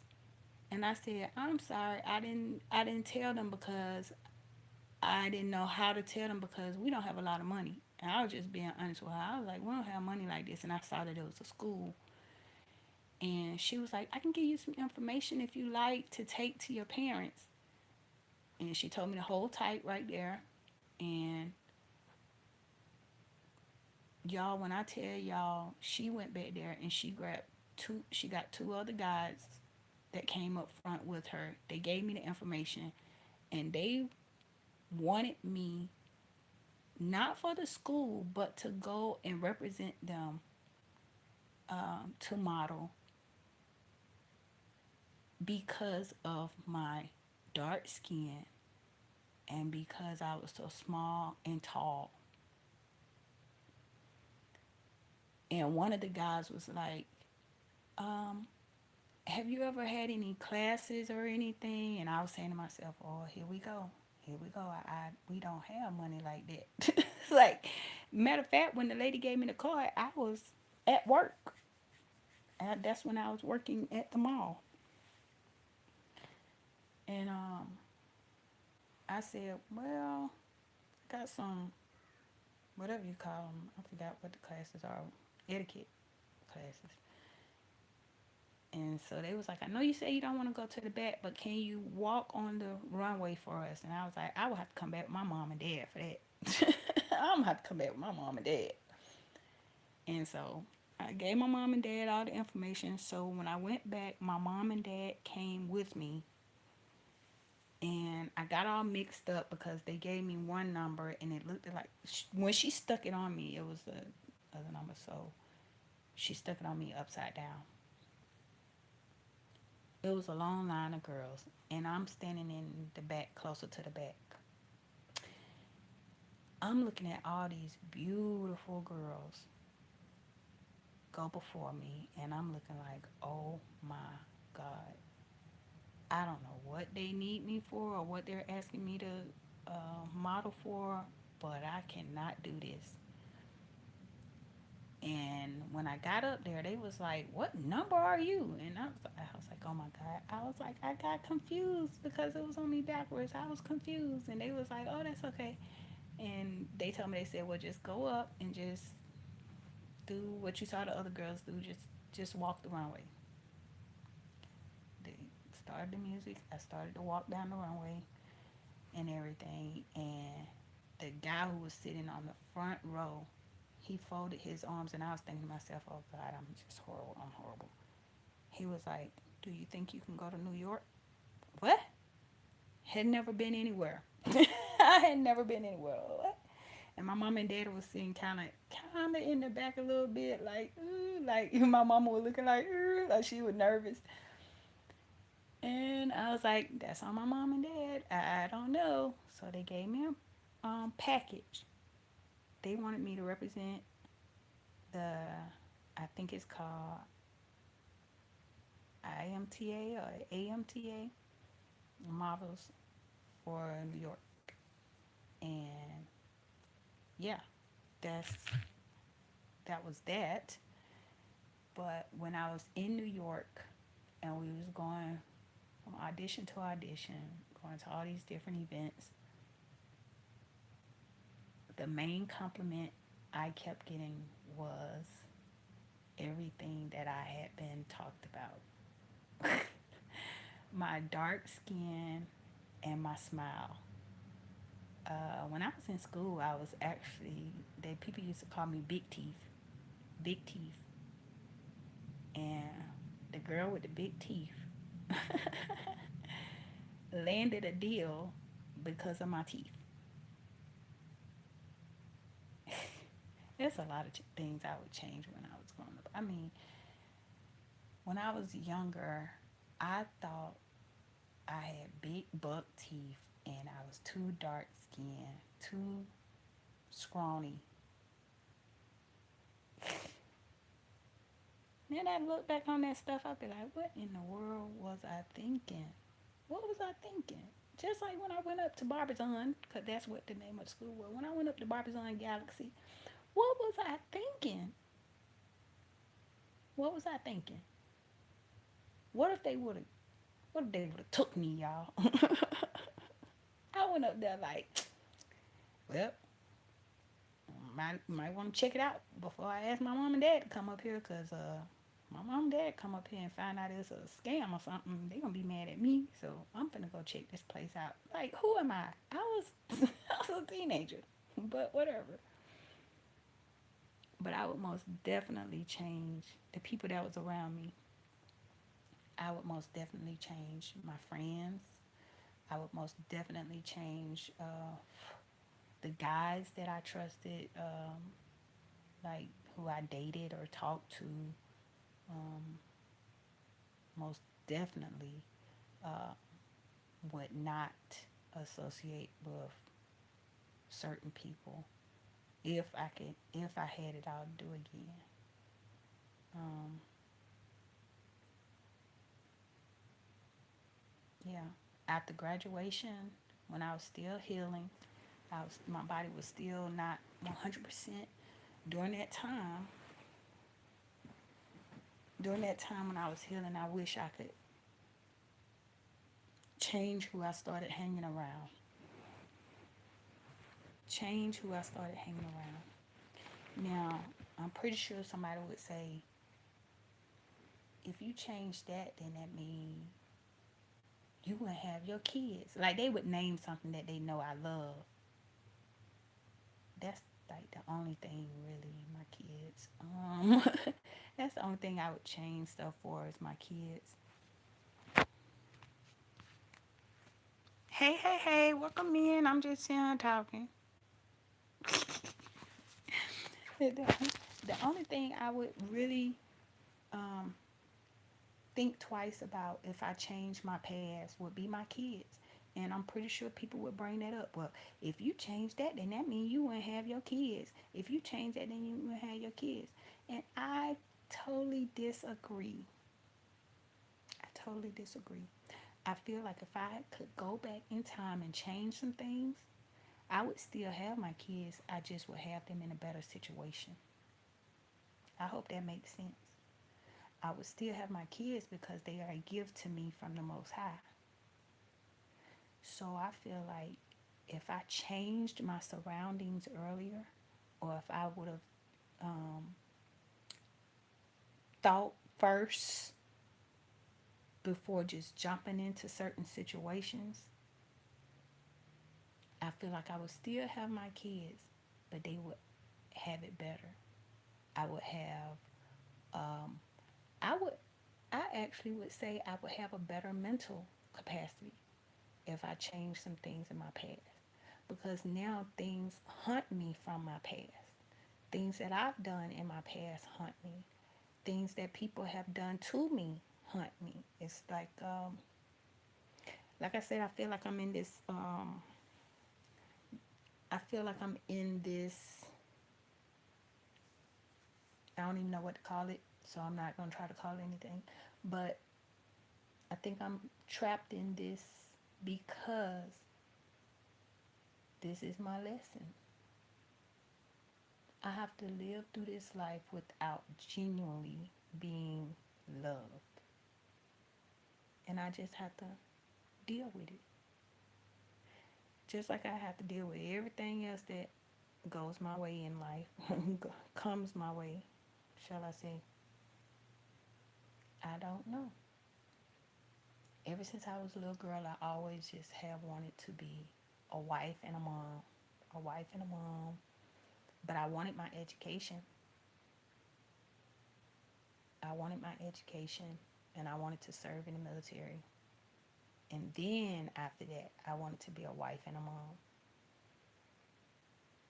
But at the same time, I got to think to myself, did I genuinely want that for me, or did I genuinely want that because I saw the type of family I had? Not my immediate family, my extended family. I saw how my extended family treats certain people. If they feel like you have a certain status, um, then you are more of a family member than someone who they feel like does not have status. And I hope I'm making sense when I say this, but I actually should do a whole nother video on that because I saw another content creator kind of touch on it a little bit. And they were talking about how certain family members will rank you. And they will say they're not ranking you, but they do rank you. You have certain family members that if they feel like you are not of a certain status or you don't have a certain amount of luxury items that they can leech off of, then you're kind of like you're trash to them. Um, and when she was saying it, she was saying how she had family members that even if she tried to confide in them, they will be talking about her before she even can get it all out. Like, it wouldn't be like you're confiding in somebody and they're consoling you. You're confiding in them and they're taking it as gossip and they kind of run with it. So I can completely understand that. Even when I try to do something with my life, I have the type of extended family where they will try to either do the same thing and they would try to do it bigger so that they can say that they do it bigger, or they would try to one up you. And I don't like being around people like that where you can't have a regular conversation without people feeling competitive. Like they always feel like they gotta one up you. Even if you're having a bad day, you could say, well, I had a headache this morning, but I'm feeling better now. They'll be like, but I get migraines. See, you ain't never had no migraine. Like, I have that type of family. I have that type of family where it's always they gotta one up you, or they gotta, even if it's a bad thing, they gotta one up you in the bad situation. If you say you just got a job promotion or you're doing good, then they gotta one up you in that. And they go by names and titles. So now I'm thinking, did I really want to get my further my education because that's what I wanted, or did I want to further my education because I felt like that's the only way I could be seen? So now I know people, when I go around my family, they're probably looking like, why does she just be sitting there staring or whatever? I'm staring because I have certain, I'm just gonna go ahead and put it out there. I have certain abilities where I can read people's energy, and I can. A lot of people have this, but some people choose to shut it out. I chose not to shut it out. I asked God a long time ago to take it away from me. He did not take it away from me. So hey, I just work with it now. So sometimes I'm looking at people because I see your intention. I feel your vibe. I feel your aura, and it's just, it's yucky. It's heavy. It's dark. So a lot of my extended family have dark energy, really heavy dark energy. Hey Paul, hey Paul, hey Paul, hey Paul, hey Paul. Yep, I'm just sitting here talking about things that I would change if I could change. Most definitely with my language learning, I would have gave that way more attention when I was younger. But I grew up in this thing where I'm just gonna go ahead and call it what it is. I'm gonna call a spade a spade. So I hope I don't offend anybody when I say this. But I grew up where the kid that's reading the books and studying and trying to learn something new got picked on. Constantly picked on to the point where I just stopped. I ain't even gonna say I started to. I completely stopped trying to practice languages and everything. A lot of people feel like I started trying to practice Spanish when I got my husband. No, I took Spanish in high school for 2 years, and my Spanish teacher even separated me from the class because he saw that I was really into it. I was really trying to learn it to the point where if I saw my Spanish teacher in the hallway, I'd try to have a whole little conversation with him. His name was Mr. Durham. I would never forget him. Love him down. Okay. And Mr. Durham told me one day, he was like, you need to get away from them friends. He said, next time we're in the class, because he sat at the big table in the front. He never sat at his desk. He just sat at the table. That way he could have all his papers, organized and everything. So he was like, you need to start sitting at the table with me. I'm like, I don't want to sit with you, man. I don't want to sit with you. That ain't going to look right. Everybody going to be thinking I'm like tripping or something. And he was like, I'll tell you what. He said, on the days where you feel like you can sit with me, come on and sit up there with me. He said, and on the days when you feel like they might say something to you, just go and sit in your regular seat. So I started doing it. Some days through the week, I just kind of sit up there and be like, I'm finna sit up here. I'll make a excuse.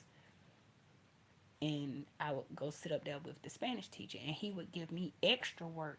And at first, I was kind of mad at him. I was like, "Man, Mr. Durham, why are you giving me extra?" And he was like, "You know it. You know it. Do it."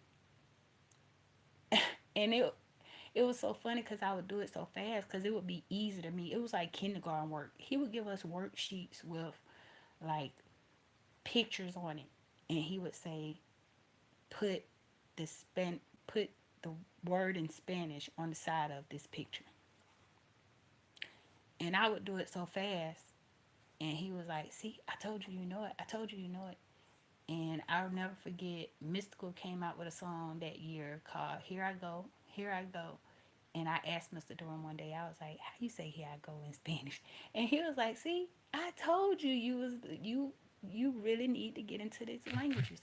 And he actually told me that I needed to go to college uh, and pursue language. In my senior year of high school, I got meningitis. Ain't that something? But I wish when I was younger, I would have kept reading, and I would have kept, studying and learning about. I used to be the type, well, I would grab the encyclopedia. My mom had a whole thing of encyclopedias in our hallway. They was like a tan and brown color. And I used to take those encyclopedias sometimes and just look something up. Just randomly. Just look something up. Read all up on it. You talking about somebody who knew about dinosaurs, elephants. I used to just look up random stuff, and like watching National Geographic, that was not a good thing in my community. All the kids who were doing crazy stuff got praised and got all the time and got all the attention, and it made me stop doing what I should have kept doing. And I tried to step out there, and it wasn't me. It wasn't me at all. Now that I'm in my 40s, I wish I would have just kept doing what I was doing. But back then, you could not be, I don't know how it is now for kids, but back then, you could not be a nerd in the hood. You, you just couldn't. I was into words. I used to do spoken words, poetry, and I used to try to put things together to make you think when you listen to my spoken words, to see if you got what I was actually trying to say or what I was actually talking about.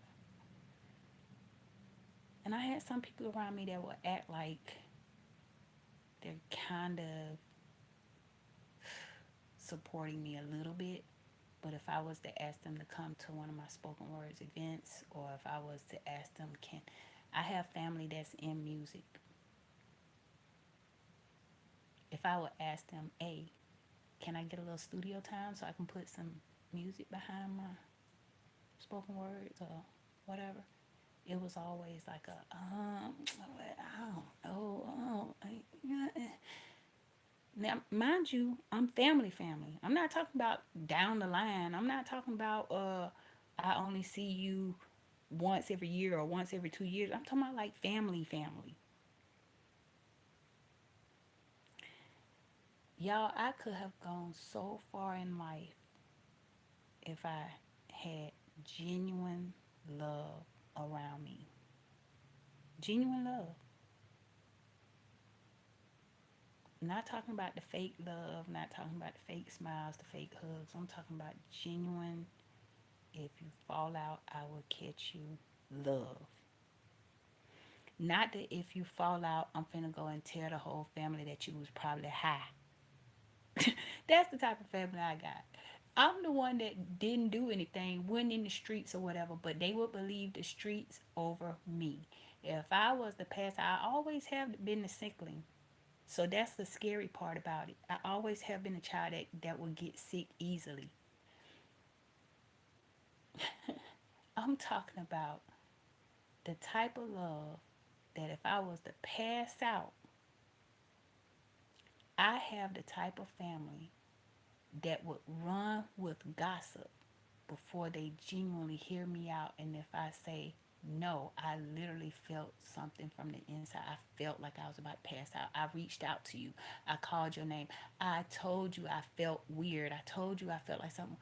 I have the type of family that will be more hooked on the gossip or the lies or the bashing of your name than to genuinely feel empathy that you were hurt or that you were sick.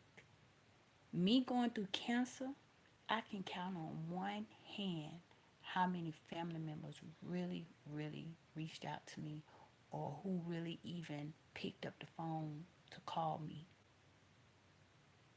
I can count on one hand. I just want genuine love. And I think that's one of my biggest lessons in this life is to learn how to just love myself. It is the truth. It's the truth. I have the type of family members that know that I'm not like that. Like everybody knows that when I was growing up, I always had a book in my hand. I was always the nerdy, weird one. I sucked my thumb as a kid, so I used to sit in a corner and suck my thumb, and I would fight. I was a scrapper now. I was the type where if I had a favorite seat or something, and you sit in my seat, and I just want to sit over there and suck my thumb or whatever, I would fight. I would fight for my seat. I was a fighter. But I never genuinely I never tried to bother people. I was never out there like that. I was never sleeping around. And I have the type of family members where they know that's who I am, but they would believe the streets over me. They would go with gossip before they listen to me. I can I can tell my family right now, like, hey y'all, I'm going through graft versus host disease. I'm kind of having a hard time or whatever. Nobody would reach out to me. Nobody would talk to me. They would just talk to each other. They would gossip about it. They would talk about what I probably did wrong. They'll say I'm probably on hooked on some drugs. They'll say she probably hooked on them pain meds or whatever. They go with stuff like that. They will go to the extent of saying things that they know is not me. They know it's not me. I was the nerdy girl who wore Dickie suits for years. Like, what? I never bothered anybody. I used to ask my mom to take me to the library for fun. I used to, my mom was a banker. So on Saturdays, if she didn't have to go up to the church to clean up or something like that, I would be begging my mama, can you take me to the library? Can you take me to the library? And my mom would sit in that library and I would be in that library like I was in heaven. And I watched my family mock me, talk about me, criticize everything I do. It had gotten to the point where I didn't like doing anything for my family. Criticize everything I do. Go in the kitchen and try to sweep the floor. Look at how you sweeping that floor. Oh my God. Damn, I just put the broom back down to the side then. I just won't sweep then. Try to wipe down the table. You don't wipe it like that. That ain't how you wipe. Oh my God. Well, I guess I won't clean down the table. And one incident that I will never, ever, ever forget, me and my husband, because my husband started to see it too. When me and him, we were just dating. We weren't even really like, serious at the time. We were just dating. And my husband noticed that I have women in my family that will try to sleep with him. Yeah, cousins, aunties. He was like, that's weird. And I told him, I said, would you believe me if I say they did my baby daddy the same way? And he couldn't even, he was like, that's weird. That's all he kept saying. He said, that's weird. I said, I know it's weird. But if I bring it up, if I mention it, I'll be the bad guy.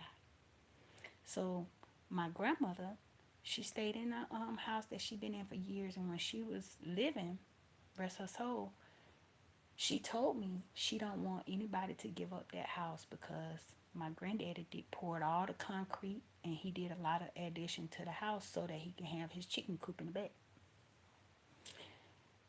And so when she started to get sicker, the house across the street was for sale. My uncle owned the house. And I asked him, I said, can me and my husband buy that house so that I could be here to check on my mama? At the time, my older twins, they were young and they were going through the whole autism program at the time, whatever. So I used to be at home more because their bus used to come at like 1 in the afternoon. Because they would have the special needs kids come home before the regular school kids come home. So I was like, can me and my husband, well, he wasn't my husband at the time, but we were engaged. I was like, can we purchase that home so that I could be closer to Mama Emma so that I can go and check on her throughout the day, so I can go and sit with her through the day so she won't be by herself. He told me no. No. I got plans for that house. So, okay. Then somebody else in the family had the house for a while. They did, I think, daycare or something at the house. And when they stopped, I asked again. I was like, can we at least rent out the house? You know, because this is when we were staying in a trailer. We were staying in our trailer, and I loved my trailer. For 13 years, I stayed there. But I asked again. I said, okay, the house is back up now. Can I get the house so that I could be closer to my mama? My mama, she was my homegirl. That was my best friend. And I was told no. When she got sicker and sicker, somebody else in the neighborhood told me, said, they didn't give you that house because they said you're gonna tow that house up and you'll do this and you that. And they started naming all the different things that my family said. My family said this about me. Then somebody else in the neighborhood said that I had called and threatened them on the phone. And I said, couldn't be me. I wasn't even thinking about nobody then. I was off in Edenton, Georgia, riding horses. I wasn't even thinking about calling back home or calling to bother nobody. At the same time that all this was going on, I was in Edenton, Georgia. I will never forget. I was in Edenton, Georgia, riding horses. That's when I was really learning how to get better at riding, and they was teaching me how they train them and everything. So at that time, I was so busy out there trying to get better with riding that I wasn't even hardly on my phone at all. My family believed the streets over me. I kept saying, that's not me. That's not me. And I was approached at the church one day and said, well, it was a street guy, said, well, he heard it and he said it sounds just like you. He heard the message and he said it sounds just like you. I said, but I'm telling you, it's not me. I just feel like my word should mean something. Y'all know me. I grew up with y'all. My word should mean something, especially if you know they call me T-Boo. I'm Lil T-Boo. I'm the nerd. What are you talking about? I threatened someone? Well, they heard and they said it sounds just like you. Do you know, years later, they found out who it was that was making the phone calls and who was trying to set me up, and nobody apologized to me. They ruined my life. They spread this whole lie to the whole neighborhood. They ruined my life, my own family, my blood, my uncle, one of my favorite uncles, approached me like he was finna fight me.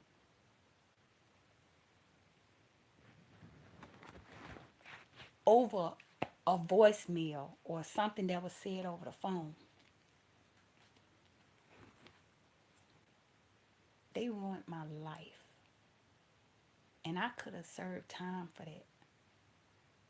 I could have served time for that because they was believing the streets over me.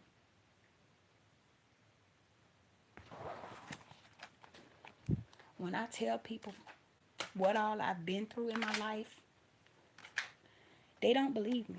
They feel like I just make it all up. I just want attention and all this and that. Nope, not the case. The thing is, people were banking on my silence. People were banking on the fact that I would stay this girl that would just sit in the corner sucking her thumb and not say nothing. People were banking on that. People were banking on the fact that even after they found out that the truth, that I would just still not say nothing. That's why I'm big on when people say, oh, you got to just forgive people and let it go. Forgive people and let it go. Yes, you can forgive people, but never forget. Never forget what they can do to you. And when people tell me that, I always tell them, imagine the worst thing possible happening to somebody in a dark room. And the person that did it walks out of the room and past you, and you don't say nothing to the person that just hurt that person in that dark room. And you go into that dark room, you stand in front of that person and fold your arms and say, now you got to forgive them. Now, when you picture it like that, it don't seem too rosy. That's the young girl I grew up as. I grew up as the girl that was sitting in the dark room and things were allowed. And then I was told, don't say nothing. Forgive, forgive, forgive. And they was banking on me keeping my mouth shut. They was banking on it. We're going to do anything we want to do to you. We're gonna talk about you. We're going to laugh at you. We're gonna mock you. But we banking on you staying quiet because we done taught you to forgive. We done taught you to forget. We done taught you to stay in your place. We done taught you that you don't talk about family business. We done taught you. So don't you say nothing. Then when I got a little older and I started talking, I had somebody come to me. I had more than one person come to me and say, nobody will ever believe you anyway.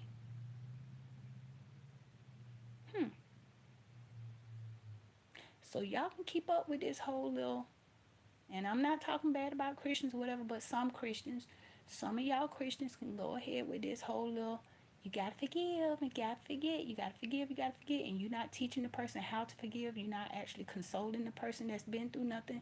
You're not actually having empathy for anybody that's gone through nothing. You just running around the streets telling everybody forgive and forget, forgive and forget. Please understand that it's more that come with that. Like I said, I always use that same analogy when I tell people that. Imagine you walking down the hall and somebody's doing something horrible to somebody in a dark room, and you let the person that did it walk past you, and you go and stand in front of that person and fold your arms and say, now you got to forgive them. You don't console the person. You don't talk to the person. You don't teach them how to get up and keep moving. You just stand there and say, you got to forgive them. Y'all better be careful with telling y'all children that. Be careful with telling y'all children that. You got to forgive them. Yes, you have to forgive. But it steps to that. It steps to that. I've watched my family accuse me of some horrible things. And then when the truth came out, nobody wanted to acknowledge the truth. Nobody ever once came to me and said, dang, we found out that was Wanda down the street. We found out that was somebody else. She was trying to set you up because she would mess with. Yeah, because somebody told her that she sounded just like me on the phone. And when they told her that, she ran with it. Now that the truth then came out, where's my apology? There is none. My family don't care that they messed my name up. My family don't care that they running around spreading lies about me. Not to mention I'm in an interracial relationship now with a Mexican man. Hello. Nobody would ever tell you that we had to hear the statement, if they can't use your comb, don't bring them home. But now, but now, if they need some work done to their house, they call me. Can you talk to your husband? Can you ask your husband, can he come up and help me get some things together?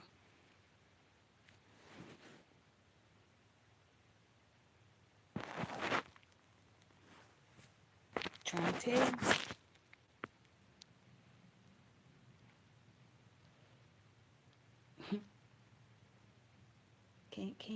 Can you just talk to your husband a little bit? Whatever happened to it, if he can't use your comb, don't bring him home. Whatever happened to you hollering in his face tomorrow, Migo, Migo, Migo. Not even trying to learn his name. Yeah, been through a lot. But if I had it all to do over again, I would most definitely change who I was around. And that includes family.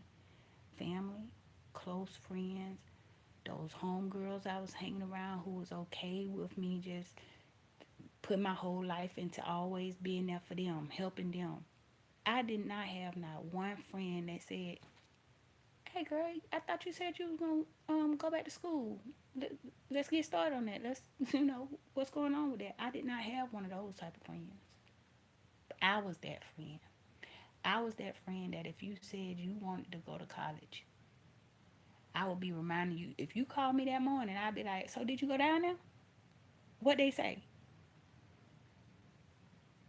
I was that friend where if you went to your doctor's appointment and you was worried about something, I would call you when I think you'd have made it home, and I would say, are you good? You know, what's going on? Are you okay? All right. Well, we can handle that. I always spoke with we. I had a homegirl that wanted to lose weight so bad or whatever. Girl, we can do this. We can do this. She wanted to start taking pills to lose weight. I said, nah, girl, we can do this. Girl, we got this. And I would do it with you. Certain things I will never forget. But I forgive. But I will never forget.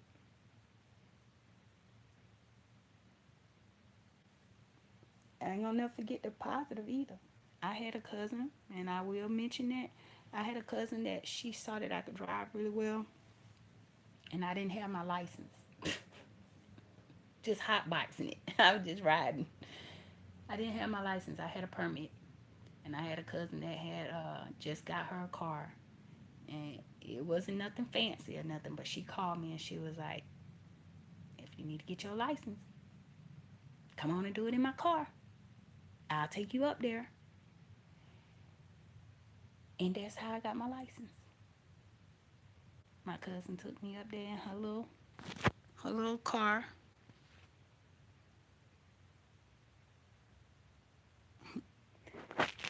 My cousin took me up there in her little car, and I took my little driving test, got my license, and he's my husband now, but at the time he was my boyfriend. I called him and I said, all right, where are you working today? He told me where he was working because he worked on houses. He told me where he was working. I said, can you please give me $25 so that I can, I said, I know I never asked you for nothing. That was the first time I ever asked him for anything. And he knows it. To this day, he'll say it sometimes. First time I ever asked him for anything was I asked him for $25 to get my license. And he was like, yeah, yeah, come get it. He told me where he was and everything. And he was so excited. He was coming, he was coming up to me smiling, digging in his wallet. And he gave me that $25. He was like, yeah, yeah, yeah, that's good because that's going to help both of us. That's going to help both of us because at the time he didn't have a license. He was 19 at the time when we first started dating. So neither one of us had a license, but I had a permit. He didn't even have a permit at the time. And he was like, yeah, yeah, yeah, that's going to help both of us. Go ahead. And he said, let me know what happened. Because I was like, now, I don't know if I can get my license, but. So my cousin, she did take me up there so that I can get my license. And I will never forget that. So I remember some positive things with my family. Don't get me wrong. But boy, oh boy, those negative things, those family secrets, oh my goodness. It's a lot. It's a lot to tell somebody to forgive when you've been treated a certain way while you was growing up. And it's like I was weird. That's why now I say it boldly. Yeah, I'm weird. I'm a little weird. But when I was younger, it make you feel bad when you know you're the weird one. You're the oddball. You're the one that may say something that uh, may not be the appropriate time to say it or something like that. I know. I know I am that one. I am that one that if the family is having something, they may not want to invite me because I have a child that's on the spectrum. I know that. I know that they may feel like they don't want my child there. I know that. They would try to cover it up and say, oh, no, no, we put it on Facebook. I'm not on Facebook. All y'all got my number. All y'all know my number. I'm not on Facebook. Um, I have been told that my child is bad because he'll be stimming. Like, he's the type that when he stims, he might jump up and down. So him just jumping up and down in place. He's not running around and jumping up and down, and he's not knocking things over. His stem is he will jump up and down in place. Sometimes he might cover one ear if it's too loud for him or something. He's overstimulated.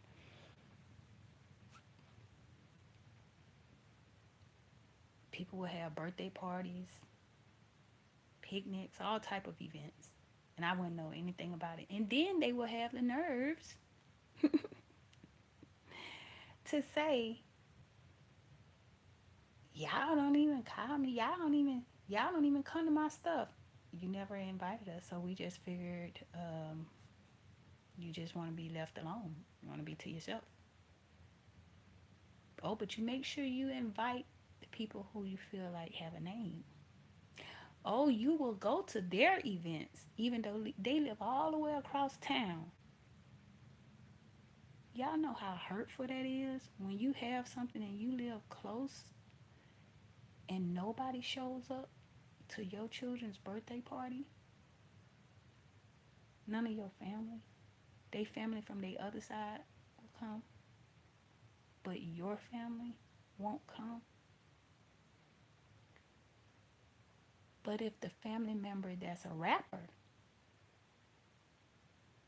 have something way across town, everybody is there. No excuses. Everybody's there. My daughter had her sweet 16. And since everybody always talking about they on social media, I made sure I put it on Instagram. I made sure I told everybody. I made sure I told my mama to pass the word along. Everybody.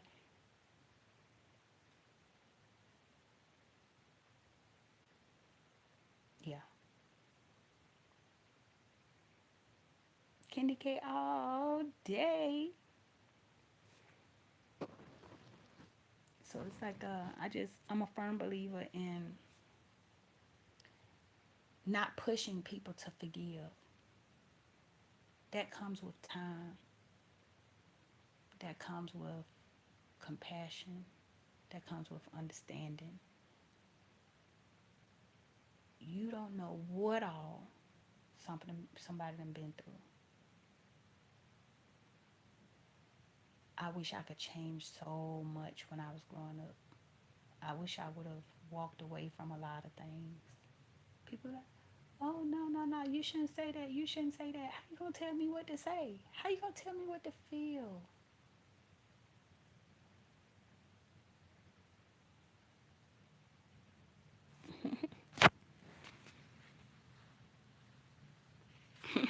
Nothing. Talking about nothing. But how you gonna tell somebody how to feel? You don't know what that person has been through. You don't know the hurt that that person has experienced.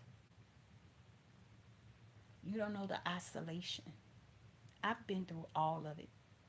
You name it, I've been through it. Name it, I've been through it. They're not mad because of what they have done. They're mad that it did not end me. I did not sit in it. I did not lose myself in it. Let me change that. I lost myself for a minute because I tried to change who I was. But if you name it, I've been through it.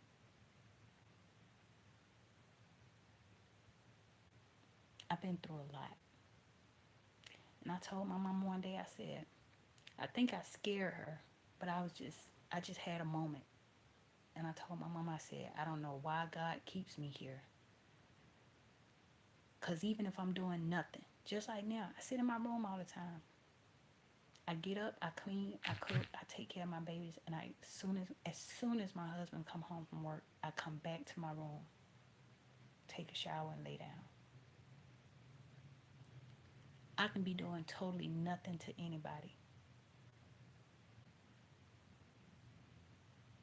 and the mess always seems to find me.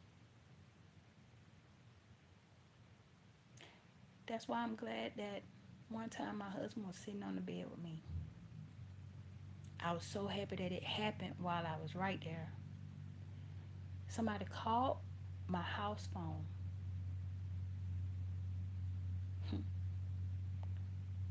And when he answered the phone, they told him, he answered on speaker.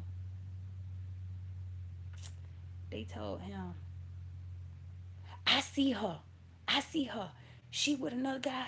And da da da da. And he looked at me and he looked at the phone and he said, oh yeah? He said, where's she at? They was, she over there at such and such. And she with another man right now. And da da da. And they were just going on and on and on. They were just happy to get that off their chest. Yep, she in that truck that you bought her. She in that truck that you bought her. And she is with another man, da da da da. Now, anytime me and my husband broke up, we done broke up. But at this time, we was together. So, like I said, he was looking at the phone and he was looking at me and he said, so you see her now? You see her now? And they was like, yep, yep. That right there taught me. That taught me a lesson. That even if you ain't doing nothing and you ain't doing nothing to nobody, people will find a reason to make other people not like you. People didn't even like me being with my husband until he bought me that trailer. He bought me that trailer for my birthday. He bought me that trailer and bought me well, first I was driving in his car. Then he bought me a truck.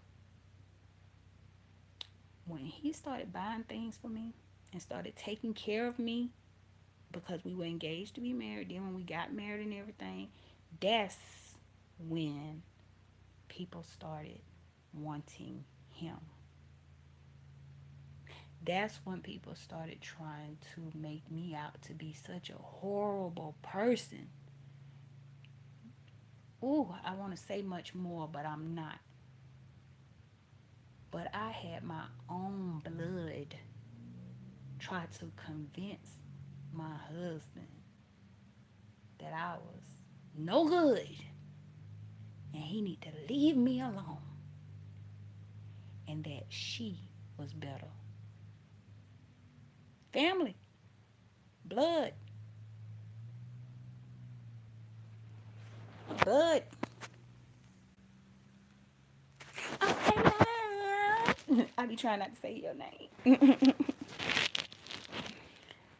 But when I tell you, when you tell people to forgive, let them forgive with your comfort, with your love, with your compassion, with your empathy.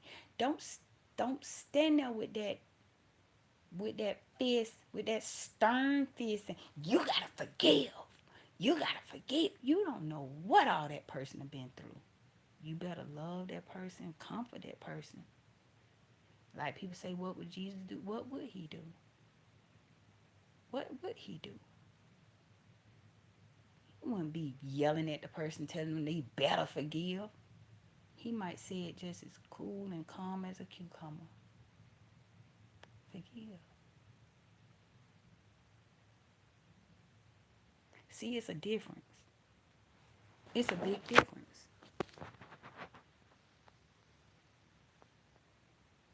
Sabado.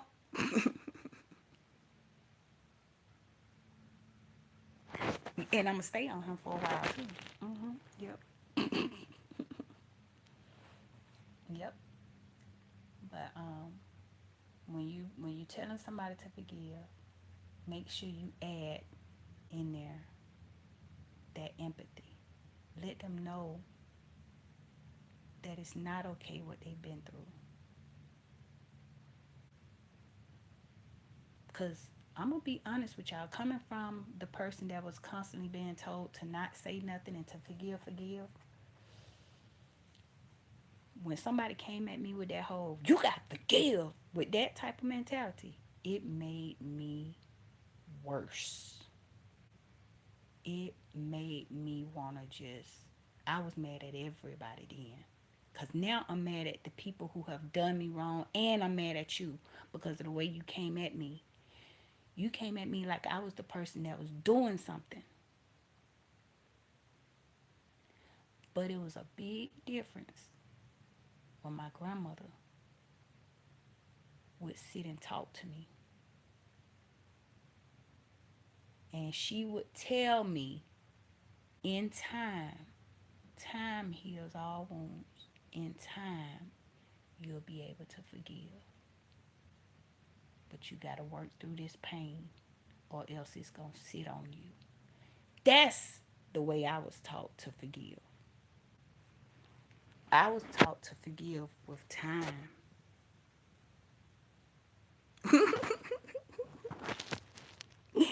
Yes, that title.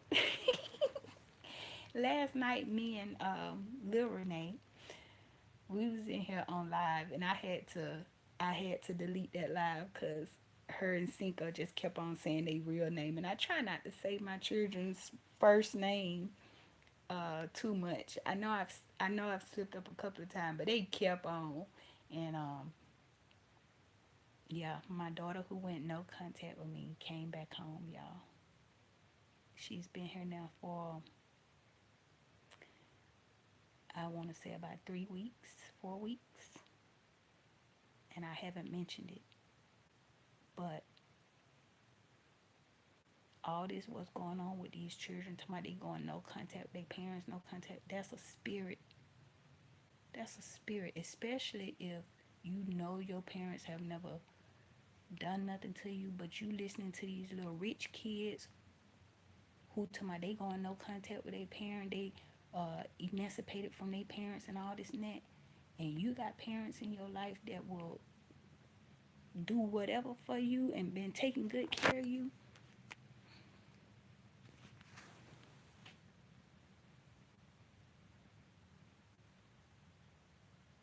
Oh, I was kind of whispering, but sorry about that. But yeah, I was just saying that my daughter that went no contact with me, she's back home. She's back home, and some things still need to be worked out. But after hearing about that 19-year-old young lady that was taken away from us too soon, my daughter is 19. And see, they don't understand. They, they kind of they kind of feel like I'm gonna no contact. I ain't gonna talk to my family. Blah blah blah. Sometimes being in contact with your family and talking to your family is a safety net. Even though the young lady who was taken, she was in contact with her dad, and she just was telling her dad like I'll be right back or whatever.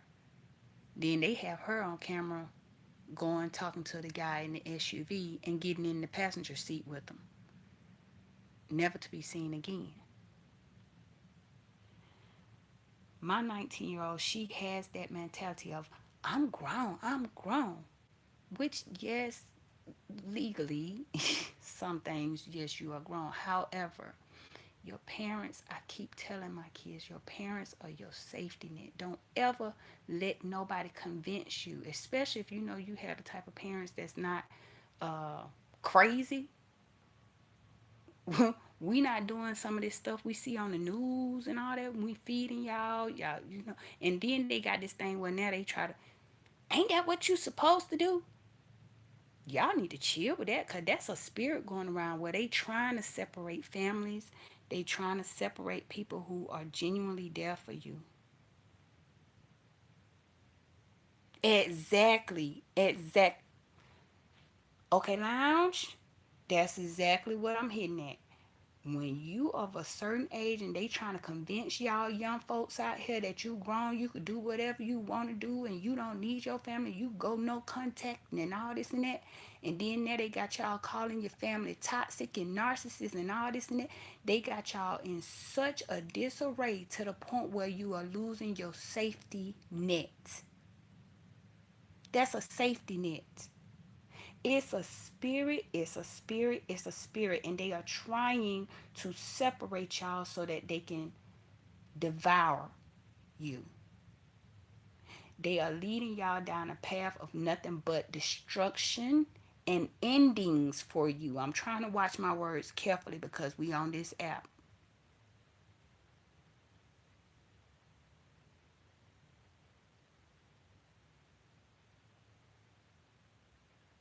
Bangladesh. Oh my goodness. Welcome in, welcome in.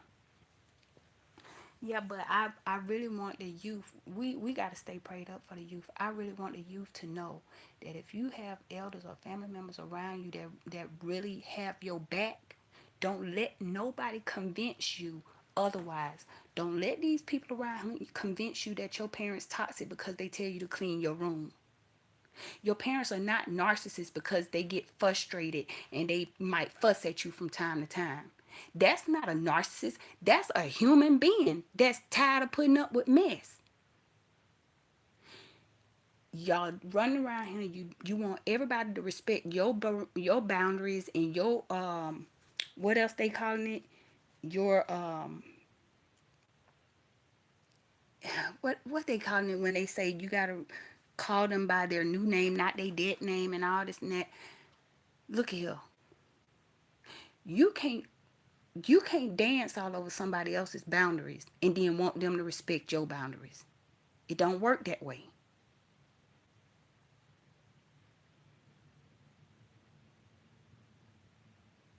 It don't work that way. But I will say, I praise the Most High. See you later. Thank you. I praise the Most High that she is back home because right after she got home, that's when a lot of news reports start coming up about missing 18 and 19-year-old females. I mean, and it's a bunch of them. This one just hit the news media because of the circumstances. But it's been a bunch of them missing in the Chicago area, um, DMV, where else? Texas, Florida. It's been a lot of reports coming up with these young ladies coming up missing. And what they did was they got y'all comfortable with this whole no contact thing. They got y'all comfortable with bashing your parents, bashing your family, and all of that. They got y'all comfortable with it, and then they took y'all to your demise.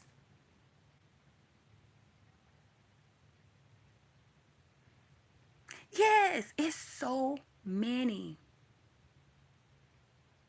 You're 16. Please be careful out there. Please be careful. It's you are right. Okay, lounge. When I tell you the numbers of our missing young girls are rising, and I do believe it's because they are convincing the youth that it's okay to walk away from your family and no contact. And I read somebody's comment on another video that I was watching, and this young lady in this comment said, "Yeah, cause I went no contact with my parents last year, and they haven't even checked on me." Wait a minute. Did you just see what you just typed? You said you went no contact with them. You blocked them out of your life. No contact, no contact. You get mad if they reach out to you. You say you went no contact with your parents, and then you turn around and said they haven't even checked on you. And then had a lot of people under her comment saying, yeah, that's right, because they don't even care. These parents don't even deserve to be parents. You went you listened to the media telling you it's okay to go no contact with your family. You went no contact with your entire family and then got mad because they didn't check on you. But if they check on you, then you'll say they're toxic. See, it's some of the things that they saying that it just does not add up. Let me tell y'all something. I'm not a perfect person. I'm not a perfect mother. But I am that one that will go tooth and nail for my children. I will go wherever I need to go, do whatever I need to do for my children. Somebody asked me one time, did I whoop my children? I said I have a couple of times. And if I need to serve time for that, I serve the time. And I was talking to authorities. And if I tell you you need to clean your room, do your homework, it's just certain things we do around here.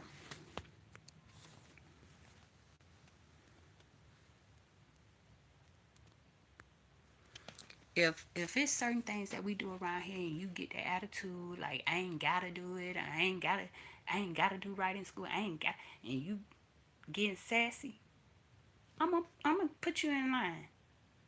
I'm not gonna jump to trying to spank nobody, especially when y'all get big. No, that's correction.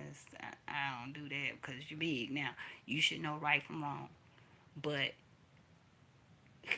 I don't understand the world we living in today. You don't want the parents to talk to the children because you're going to call that toxic. You don't want the parents to put them in timeout. You're going to say that that's mean, and we don't do that. We send them somewhere else. We give them another toy to play with. If they're throwing toys all around, take them from that toy and give them another toy. What? I don't know what all happened while my daughter was out there.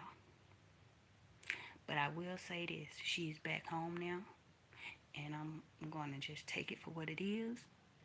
However, I will say this, y'all got to put two and two together. As soon as they started teaching these kids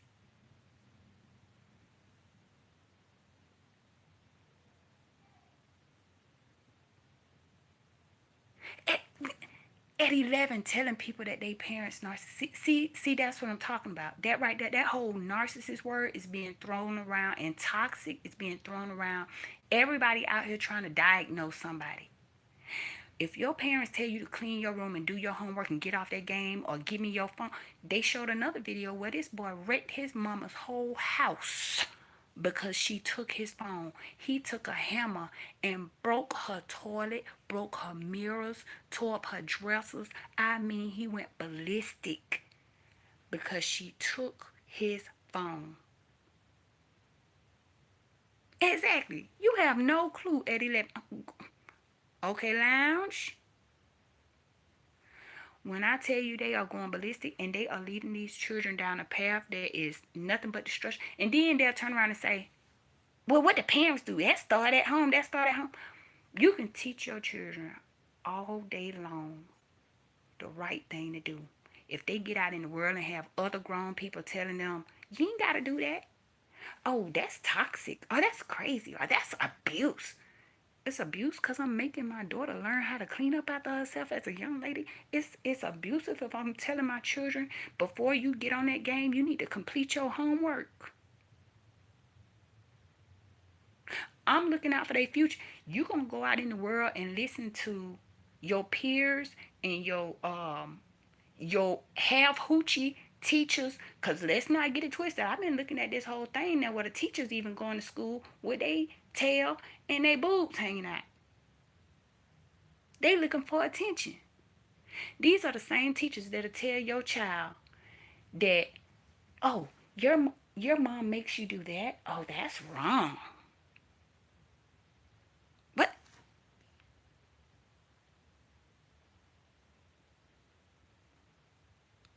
Okay. Says you be right back. Oh, that's wrong. Your mom making you do that. Your your mom makes you ask her before you go somewhere. What, girl? No, because they want to be the student's friend. So now you got to deal with you trying to teach your kids the right way, and then you got teachers, counselors, you got grown folks and their friends, and you got these video games where they could talk to people on the internet.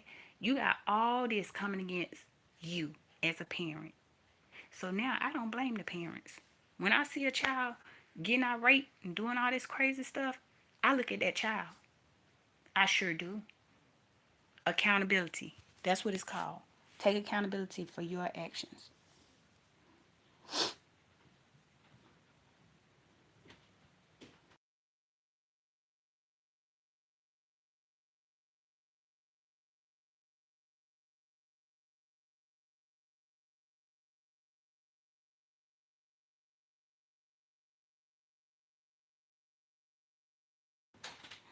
Good morning, good morning. I was speaking to my husband, y'all. But yeah, when I look at the amount of kids that's coming up missing and how they have programmed the kids ahead of time, it's all like a domino effect. They training the kids to not lean on their parents, to not listen to their parents. The parents don't know what they're talking about, or they're toxic, or they're narcissists, or whatever the case may be. They're teaching them that first. Then they're teaching them that they just don't have to do. You can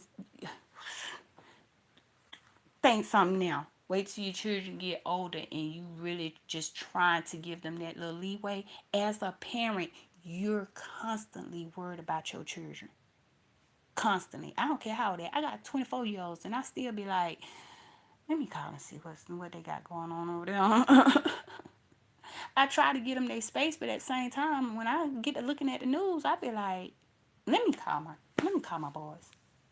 Let me call my boys. I saw something going on in an area where my son goes to do his checkups. He's my brain tumor survivor, and he takes Lyft or Uber to his appointments sometimes. Sometimes.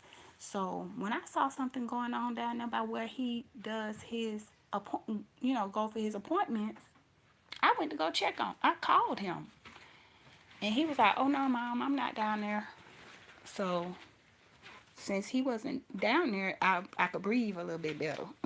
But as a mom, you're always constantly worried about your kids. You're always um, hoping that they remember the things that you have taught them. Just like the young lady that I saw on the news, um, I was, I had so many questions.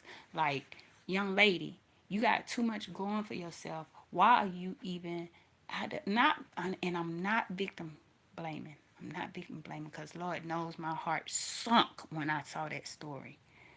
But at the same time, I was like, if you told your dad you was gonna be right back, you should have just went right back. You got a daddy in your life that's that's in contact with you, and you are in contact with your dad, you told your daddy in your text you'll be right back. You should have just went right back home. I know it may seem like, oh my God, that's my life, da da da, all this little stuff that they say. But you texting your dad saying you'll be right back and then parking and then getting into the car with a man that nobody knew of cost you your life, young lady. My heart sunk down into my heart because when they show old pictures of her and old videos of her, it reminded me of my 19-year-old daughter. They have a mentality of my parents don't know what they're talking about. My parents are narcissists. My parents are toxic because they want me to work and come home. They want me to start a bank account. My parents want me to learn responsibility. My parents want me to check in with them. My parents want me to tell them my friends' names. Yes, for stuff like this. For stuff like this. Your dad texts you and you text him and said you'll be right back, or called, however it went. Her response to her dad was, I'll be right back. Then she parked in front of a fire hydrant. See, the whole story just sounds so like, what? It's, it makes you just be like, you can't blame the parents. You can't blame the parents for something like that because they was doing what they was, that child was playing basketball. She was a good student. She was working. But something along the line got in her ear and told her that that would be a smart decision to park your car in front of a fire hydrant. Leave your phone. Everybody knows your phone can track you. You left your phone and your purse behind and got into a car with a man that nobody knew. Nobody knew him. So when your parents are telling you, I need to know your little friend name. Now they need to come to the house if they want to, pick you up or whatever. Because I need to see their face. I need to know them when I see them. I want to know what kind of car they drive when y'all pull off. Ain't no picking you up at no gas station. Ain't no, I'll meet you here and then we'll go from there. Ain't none of that. This is the reason why. A lot of our young ladies are coming up missing. And then when they searched his house, they found a bunch of lingerie and underwear. Multiple. She cooks and rolls. My daughter went on and subscribed to you, so I hope she I hope she sees what I see. Yes, I was just saying how all our young girls are coming up missing, and then they are teaching the young girls to not listen to your parents. Um, if your parents tell you, "Hey, I need to know your friend's name. I need to know who you're going out with tonight," they teaching our kids that what your parents say doesn't matter, or your parents are being toxic, or they're narcissists because they want you to learn how to get a job and be responsible, take care of yourself, go straight to work and come back home. If you're going to stop in the daytime. Your parents are telling you these things to help you. Your parents are telling you things to guide you. When I first started driving, I, when I first started driving, it was he's my husband now. It was my boyfriend that was telling me, don't ever stop and get gas at night like that. I remember one night I left from going out or something, and before I got home, I told him, I'm gonna stop and get gas first, and he was like, "What? I'm gonna stop and get gas first because I'm running low."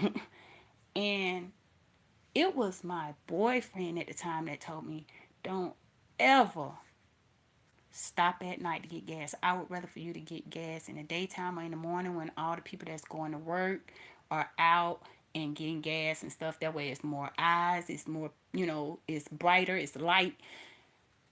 And at the time I was like, what? But, you know, it was his safety for me.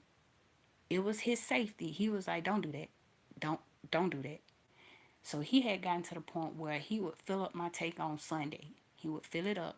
And if I needed gas, at a certain time in the evening, he'll say, you can make it. You can make it home. He would rather me come home low on gas. He would ask me how much you got. Okay, you can make it. I would get home, and there have been times when my husband had siphoned gas from his from his truck or from his work van and put it into my car so that I can make it to the gas station in the morning, or so he could take it to the or so he can go to the gas station in the morning. Your ex-husband was like that. Oh yeah, he was not playing with me. He was like, don't do that. Don't be stopping at night. That's why I was looking at that video of that young lady, and I was like, now you cannot say it was the parents' fault, because that daddy was concerned about her. That daddy was reaching out to her, and she told her dad she'll be right back. That was her response. I'll be right back. That was the last thing that man got from his daughter, is I'll be right back. Then she left everything in her front seat, her purse, her phone, and parked in front of a fire hydrant. That whole story seems like it's just, I don't know.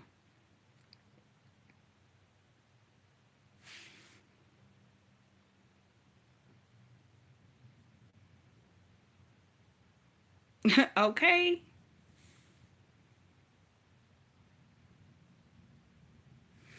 I I look at the gas prices sometimes and I just be like, oh boy. So that's another thing he get on me about. Sometimes I stop and I just get like $25 worth of gas, and he be like, why didn't you just fill it up? I be like, man, when that number started going up, I was like, what? I be trying to hurry up and stop it. Click, click, click, click, click, try to stop it. Oh, I don't need number 25.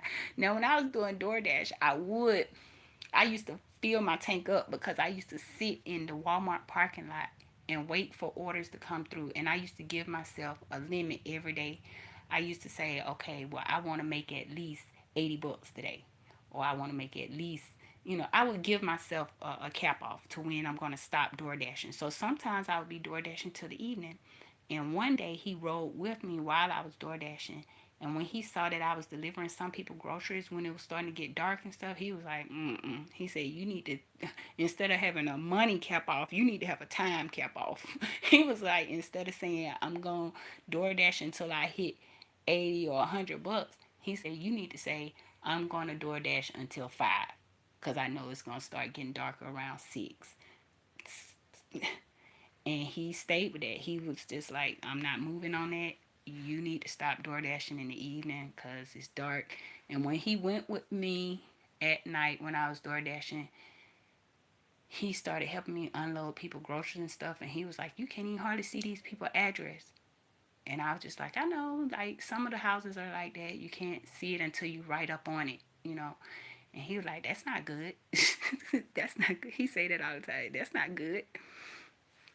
And cause at the time I was doing security and door dashing, so I used to want to make a certain amount every week. So when I was working security, one night he called me and was like, "You good? You need something to eat or anything?" I was like, "Nah." I said, "I'm up here at the gate." And he was like, "They got you at the gate?" And yeah, they got me at the gate. He was like, "So all those guys, how many guys are up there?" And I said, "It's 4 guys, and I think it was 2 girls." And somebody didn't show up for their post, so they wanted me to come out to the gate where the truckers come in at. So I keep looking. I'm at the gate and I'm sitting in the booth. I keep looking and I see a van that looks like my husband's van, his work van. Y'all, how about he came up there and sat in the booth with me, and he just could not understand how is it that it's this many men on post and they sent the 40-year-old woman out to the outside booth. Yeah, yeah, I think it is. And he was so upset because he was like, he didn't understand how the guys didn't have that in them. the guys that was working there, he was like, they didn't think to, he said they didn't think to exchange, like switch it up. Like you work the inside door and and one of them come out here because they're men. He was like, why would they send the woman? And I was pregnant at the time too. He was like, why would they send the pregnant woman? I was over 40, pregnant with twins. And he was like, why would they send the pregnant 40-year-old lady out to the booth outside checking truckers at night while they're inside? Now, inside the warehouse at night only had a little bit of hustle and bustle. Some people would come in and work for about 3 or 4 hours. I used to work at a FedEx. I was doing security at a FedEx. So you only want, you're searching the people that's coming in, and then the people that's coming out, you wind them down, and that's it. You just sit down for the rest of the job. But when you're outside with the trucks, you have to log in every truck that enters, every truck that go out. If they say they got it empty, you actually have to go out and open the back of that truck to open to make sure it's an empty, make sure they don't have anything in there. If it's a load, you have to make sure you write down what's that tag number that's on that load. And they had me out there doing that, and the guys was inside just chilling.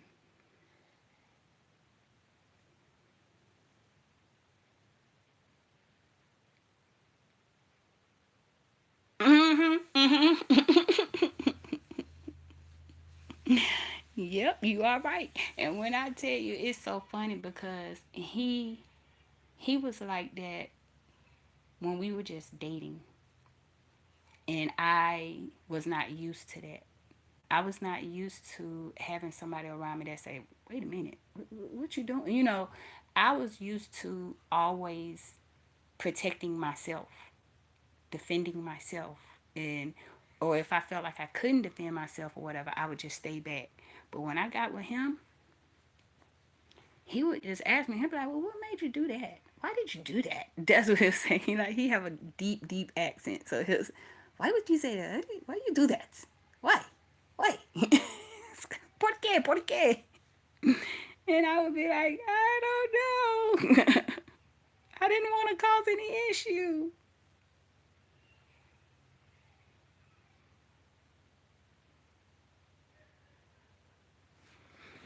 Oh yeah.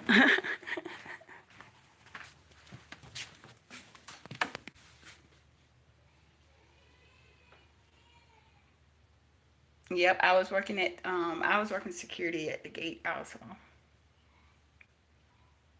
Yep, I was working security at the gate, and it was crazy because I was working with a lot of men, and it seemed like the men are the ones that didn't really want to do anything.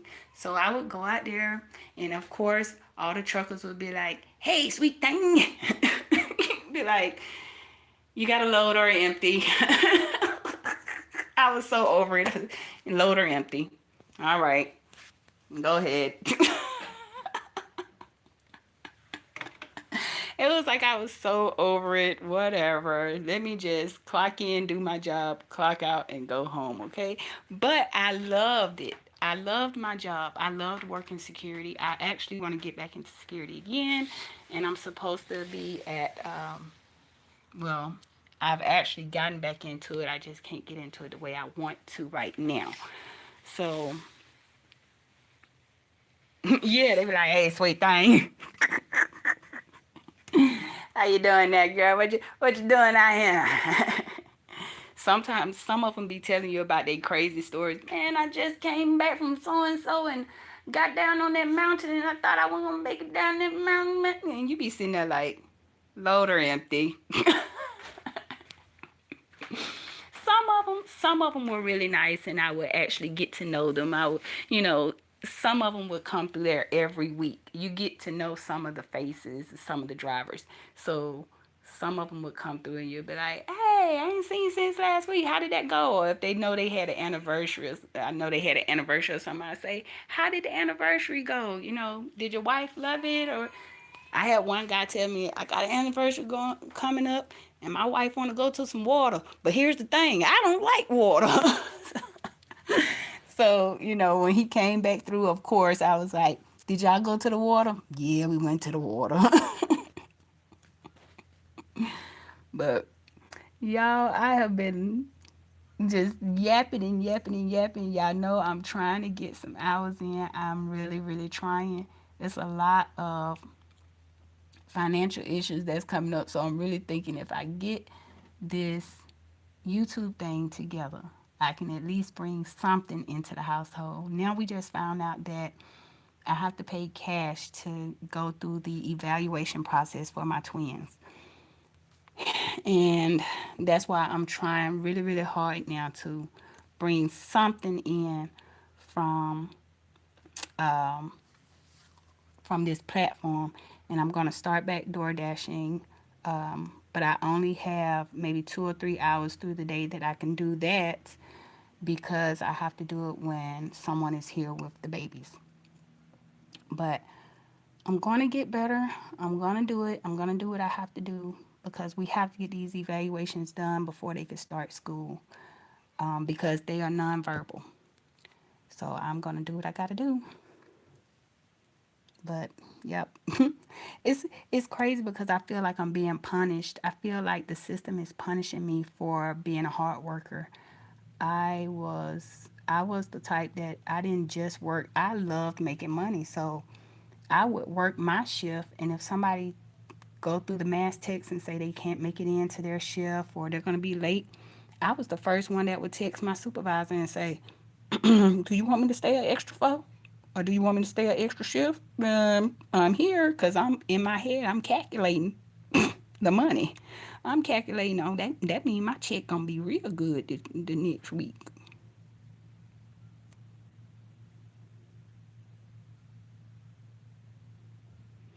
Oh, okay. Well, I only have Cash App. I don't have Venmo or PayPal, and then I'm kind of just getting used to the Cash App, to be honest.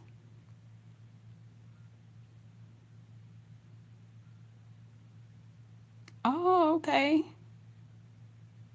I don't want to come off like I'm begging or anything like that, though.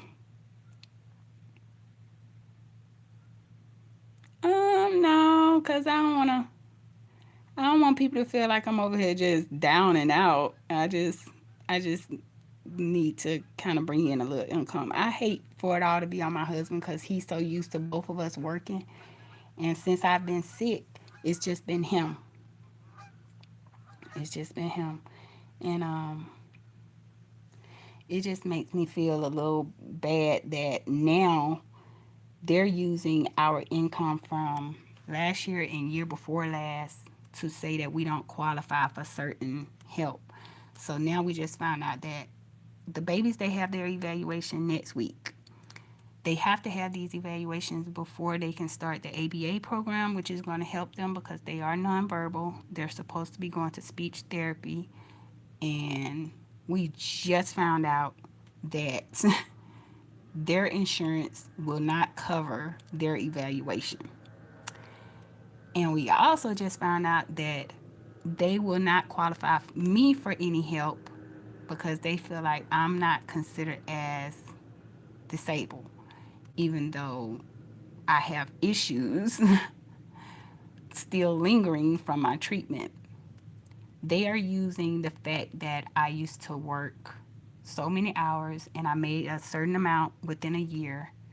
They're using that against me now. So I thought I was doing the right thing by being a hard worker and, paying into the system. I paid into the system with each check because I always have them take out whatever you're going to take it out now. And now that I need it, now I need what I have paid into. Now it's like I have to fight to get it. I have to fight to get what I've earned, and I have to fight to get what I've paid into. I paid into the system. I I thought I was doing the right thing, and then when I got sick and couldn't work, it's like it was so much paperwork, so much hassle, and then the people who work in that setting, they had such a nasty attitude with me. It's almost like they was treating me like I was lying, even though I was in the hospital. I was literally in the hospital, and they denied me twice. While I was in the hospital, they denied me twice for SSI.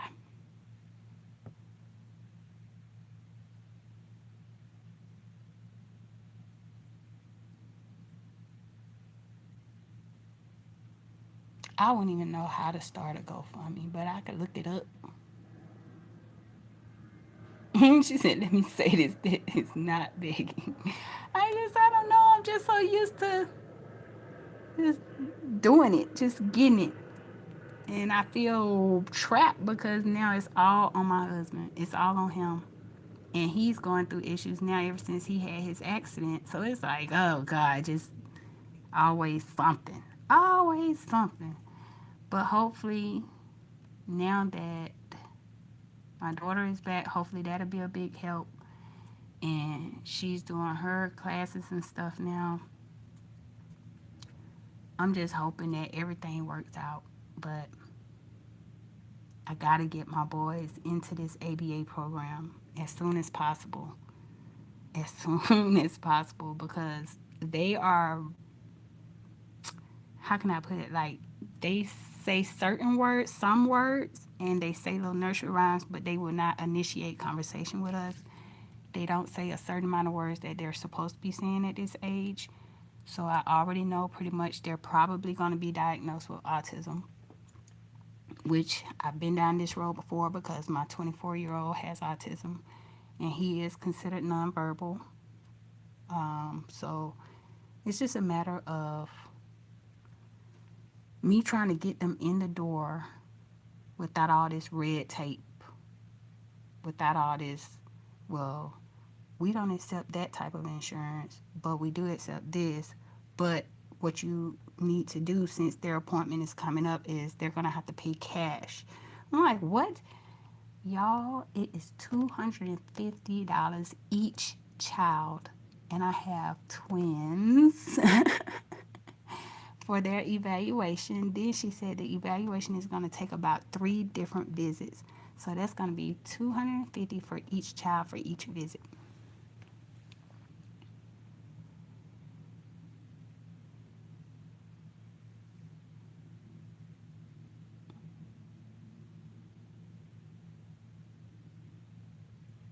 I see. Okay, Lounge. I see that that's your that's the way you get down. You be like, okay, what I need to do. But I'll be all right, y'all. I will be all right.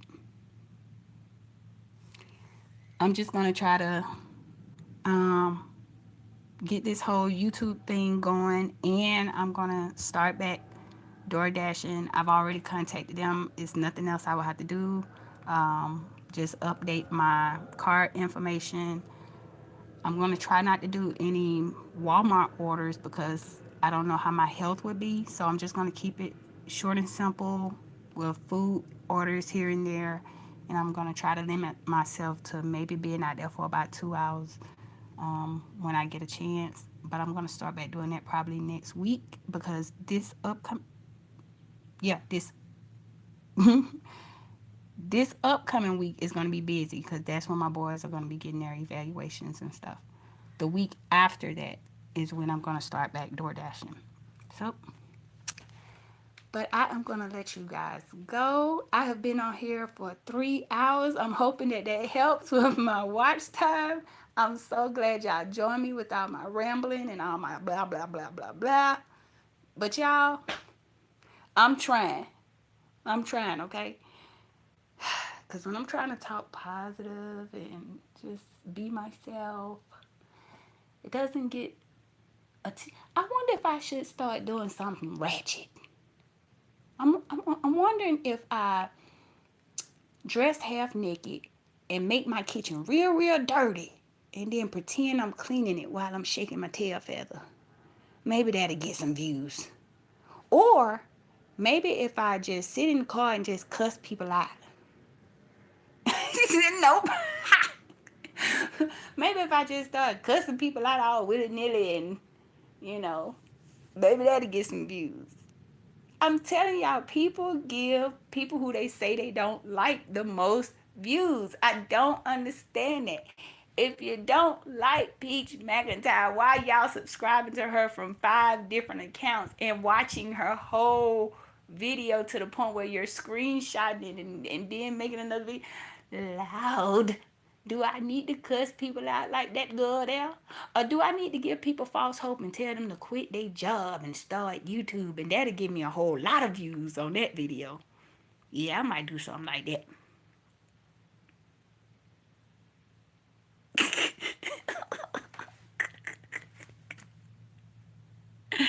Yeah, because she get the people talking.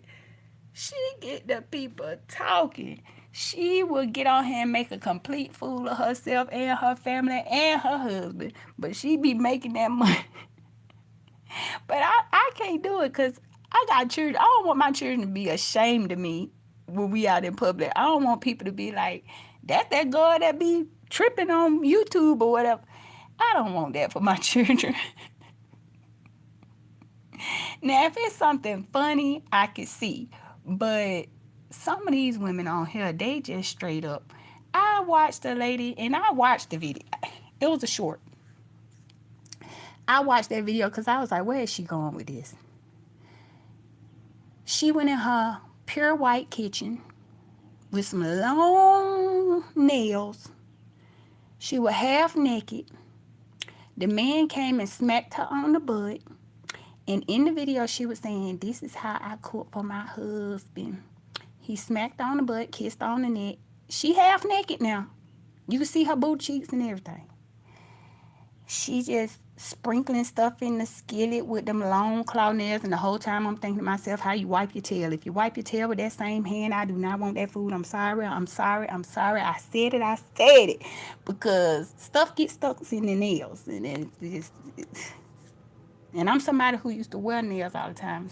I'm waiting to get my nails again, but I keep a brush. I keep a nail brush by my sink so I can scrub the bottom of my nails because I know things get stuck off in your nails. She sat there and she was cooking this man food with these long claw nails and handed him the plate. And I was saying to myself, child, my husband would be like, where you wearing that to?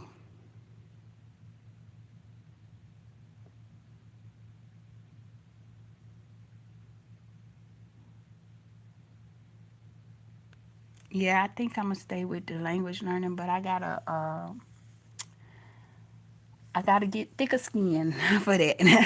And I'm gonna organize it. I've had people give me advice on organizing it and putting a playlist for each language and all of that. So I am gonna do that. But y'all, I be looking at some of these girls like, maybe I need to put on me some little biker shorts. That's what I used to call them when I was little. Biker shorts, but they be all up they tail. Like, I think they be rolling them up a certain kind of way so you can see everything. And maybe I need to put on me some biker shorts. And maybe I need to get me some long claw nails. Yeah, they do go right off. But see, that's the thing. What is trending? Hood. Hood stuff is trending. People cooking is trending, but the girls who are half naked and cussing people while they cooking, that's trending even more.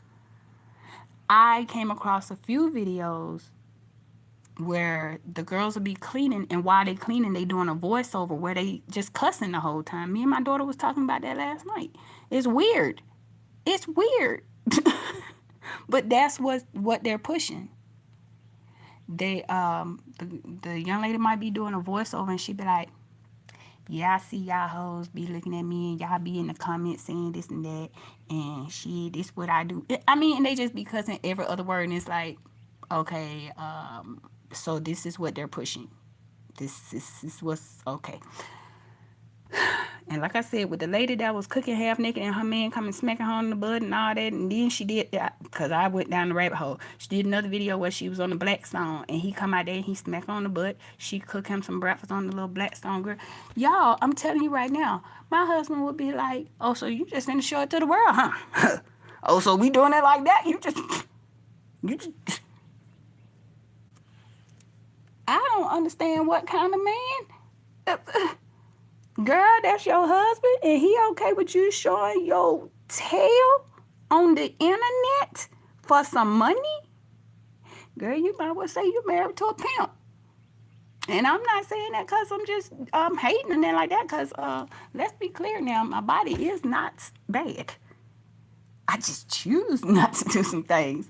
But growing up in the society that I grew up in, that was called a pimp and his bottom. You know what? That's what it was called when I was growing up. If a pimp favored one of his, you know what, she was considered kind of like the wifey. But he was still pimping her out because at the end of the day, he gets the money. That's just how I grew up. So I see it with a whole different lens. These days, they might see it differently. But when I was growing up, the pimp had one favorite, and she was treated more like she was the main girl or the wifey or whatever you want to call it. But he would pimp her out just as well. He just had a select few. He would pimp her. He might pimp her out to the rich people that's coming into the city for a business trip or something like that. But the ones he really didn't too much care for, they had to walk the streets.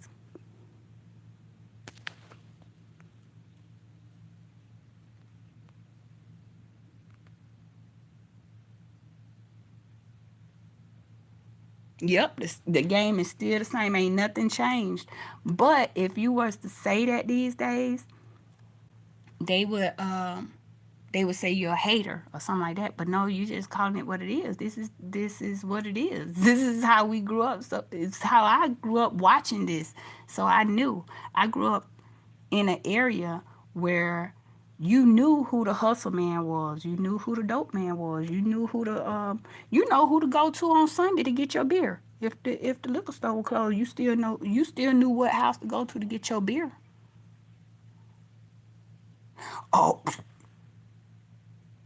okay, lounge. When you say you opening back the lounge, cause when I saw your post, I was like, can I go that long? But yes, it's a lot of pastors that's pimping now too. But they try to glamorize it. They try to glamorize it, and a lot of these first ladies and these um, evangelists, you already know where I'm about to go with that. The hot house, thought boxing it, thought boxing it. Yeah, it's pure evil. It is pure evil. These people be in the pulpit preaching and teaching only for their profit. And they be in there sleeping with the women. And then they might preach a sermon that will okay their wrongdoings. And they'll have everybody in there shouting amen, hallelujah. But their whole sermon be so that you will accept their dealings. I'm telling you, I like She Cooks and Roasts. I love watching her. Sometimes I just be sitting in the cut just letting her run. Because when I tell you, she have me cracking up. Cracking up. Even when she's serious, the way she relays her message. I love She Roasting Gas. I told my daughter last night to go subscribe to her channel. She said, I'm going to see. She said, I'm going to see what she talking about. I said, you'll love her. Because, see, me and my daughter, we kind of dramatic.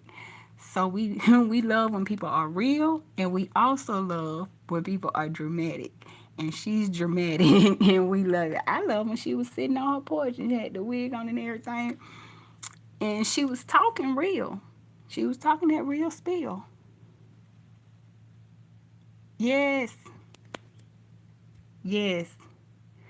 But I can't wait to that lounge. Get into some deep discussion. Because you know I'm going to be in the lounge. Well, I'm going to be in the parking lot until I feel that I'm being called forward. I'm going to be in the parking lot. I might drop a couple of emojis to let you know I'm listening. I'm listening. And see, my daughter is too. So when I showed her a little clip of what you do, she was like, okay, okay. So she went to her room. So I think she was going on in there to go on and subscribe. If not, I'ma send her the link. I'ma send her the link to make sure she's subbed already. But I can't wait till that lounge open back up. I can't wait till that lounge open, cause over there at the lounge, talk about just about everything, and I know that's gonna be a topic, cause it's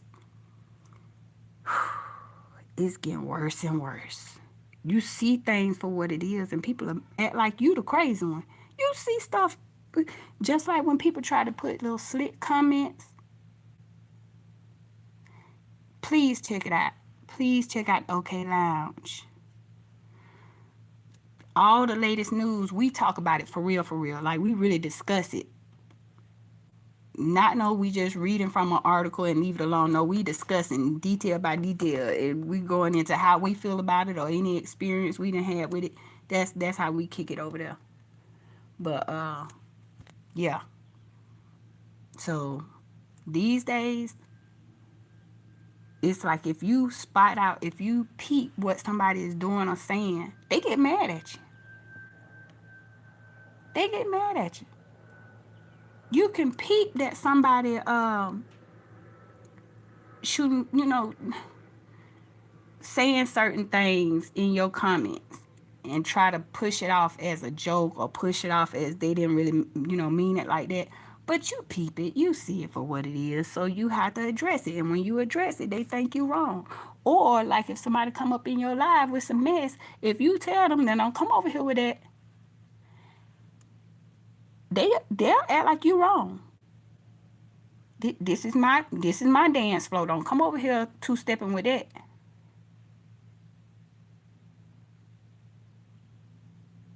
Yeah, we do it all over there at the lounge. Yes, we do. Gonna listen to some music for a while. Sometimes she might put up an article of something that done went on, and we gonna talk about it. Yep, we go over there to the lounge. You'll see me over there. I'll be over there in the parking lot. I'm looking out the window now like a little old lady, y'all. But yes, and just like with videos, when I see people putting up certain content and I could tell that they trying to tap my nerves. I see you trying to tap my nerves. I see.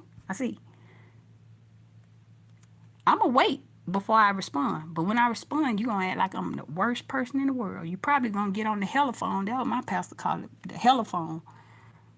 My daddy called it the telephone too. But that's his twin brother, so, But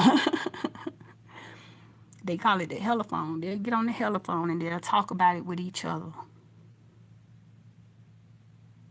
And they think I don't know. But God has given me gifts. And he's given all of us the same gift. It's up to you if you want to accept it or not. But we all have discernment. It's up to you if you're going to use that discernment.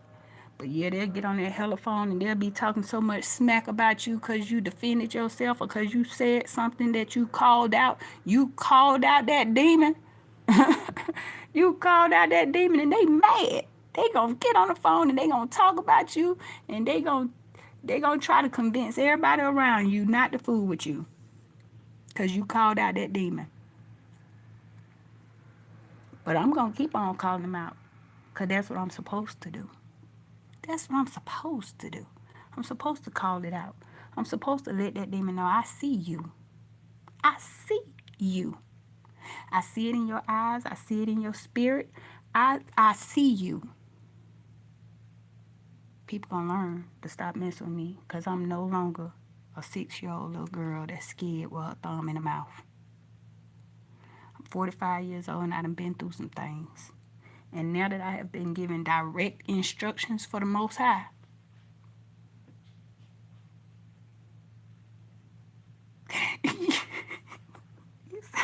my daughter said the same thing. My daughter said, if they ain't talking about you, that means you ain't doing nothing. They gonna talk. That's the way she said. If they ain't talking about you, you ain't doing that. You are so right. You are so right. But I am no longer that little girl that's gonna sit back. I'm gonna let you know I see you. I see you. And I might let you know in a subtle way. But if you keep tapping on my nerves, I'm going to let you know in a raw way.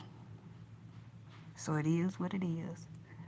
But y'all finna get off of here because my husband finna go to work. I'm finna go down here with the babies. He been down there with the babies and I can hear him. He probably like, when she come home. But I told him I'm finna get on my live this morning. I'm finna just let it run. I'm gonna let it run and I'm gonna talk about absolutely nothing. And y'all join me. So in German, we're gonna say thanks for watching. Danke fürs Zuschauen. Danke für Zuschauen. Thanks for watching. Adios. Bye.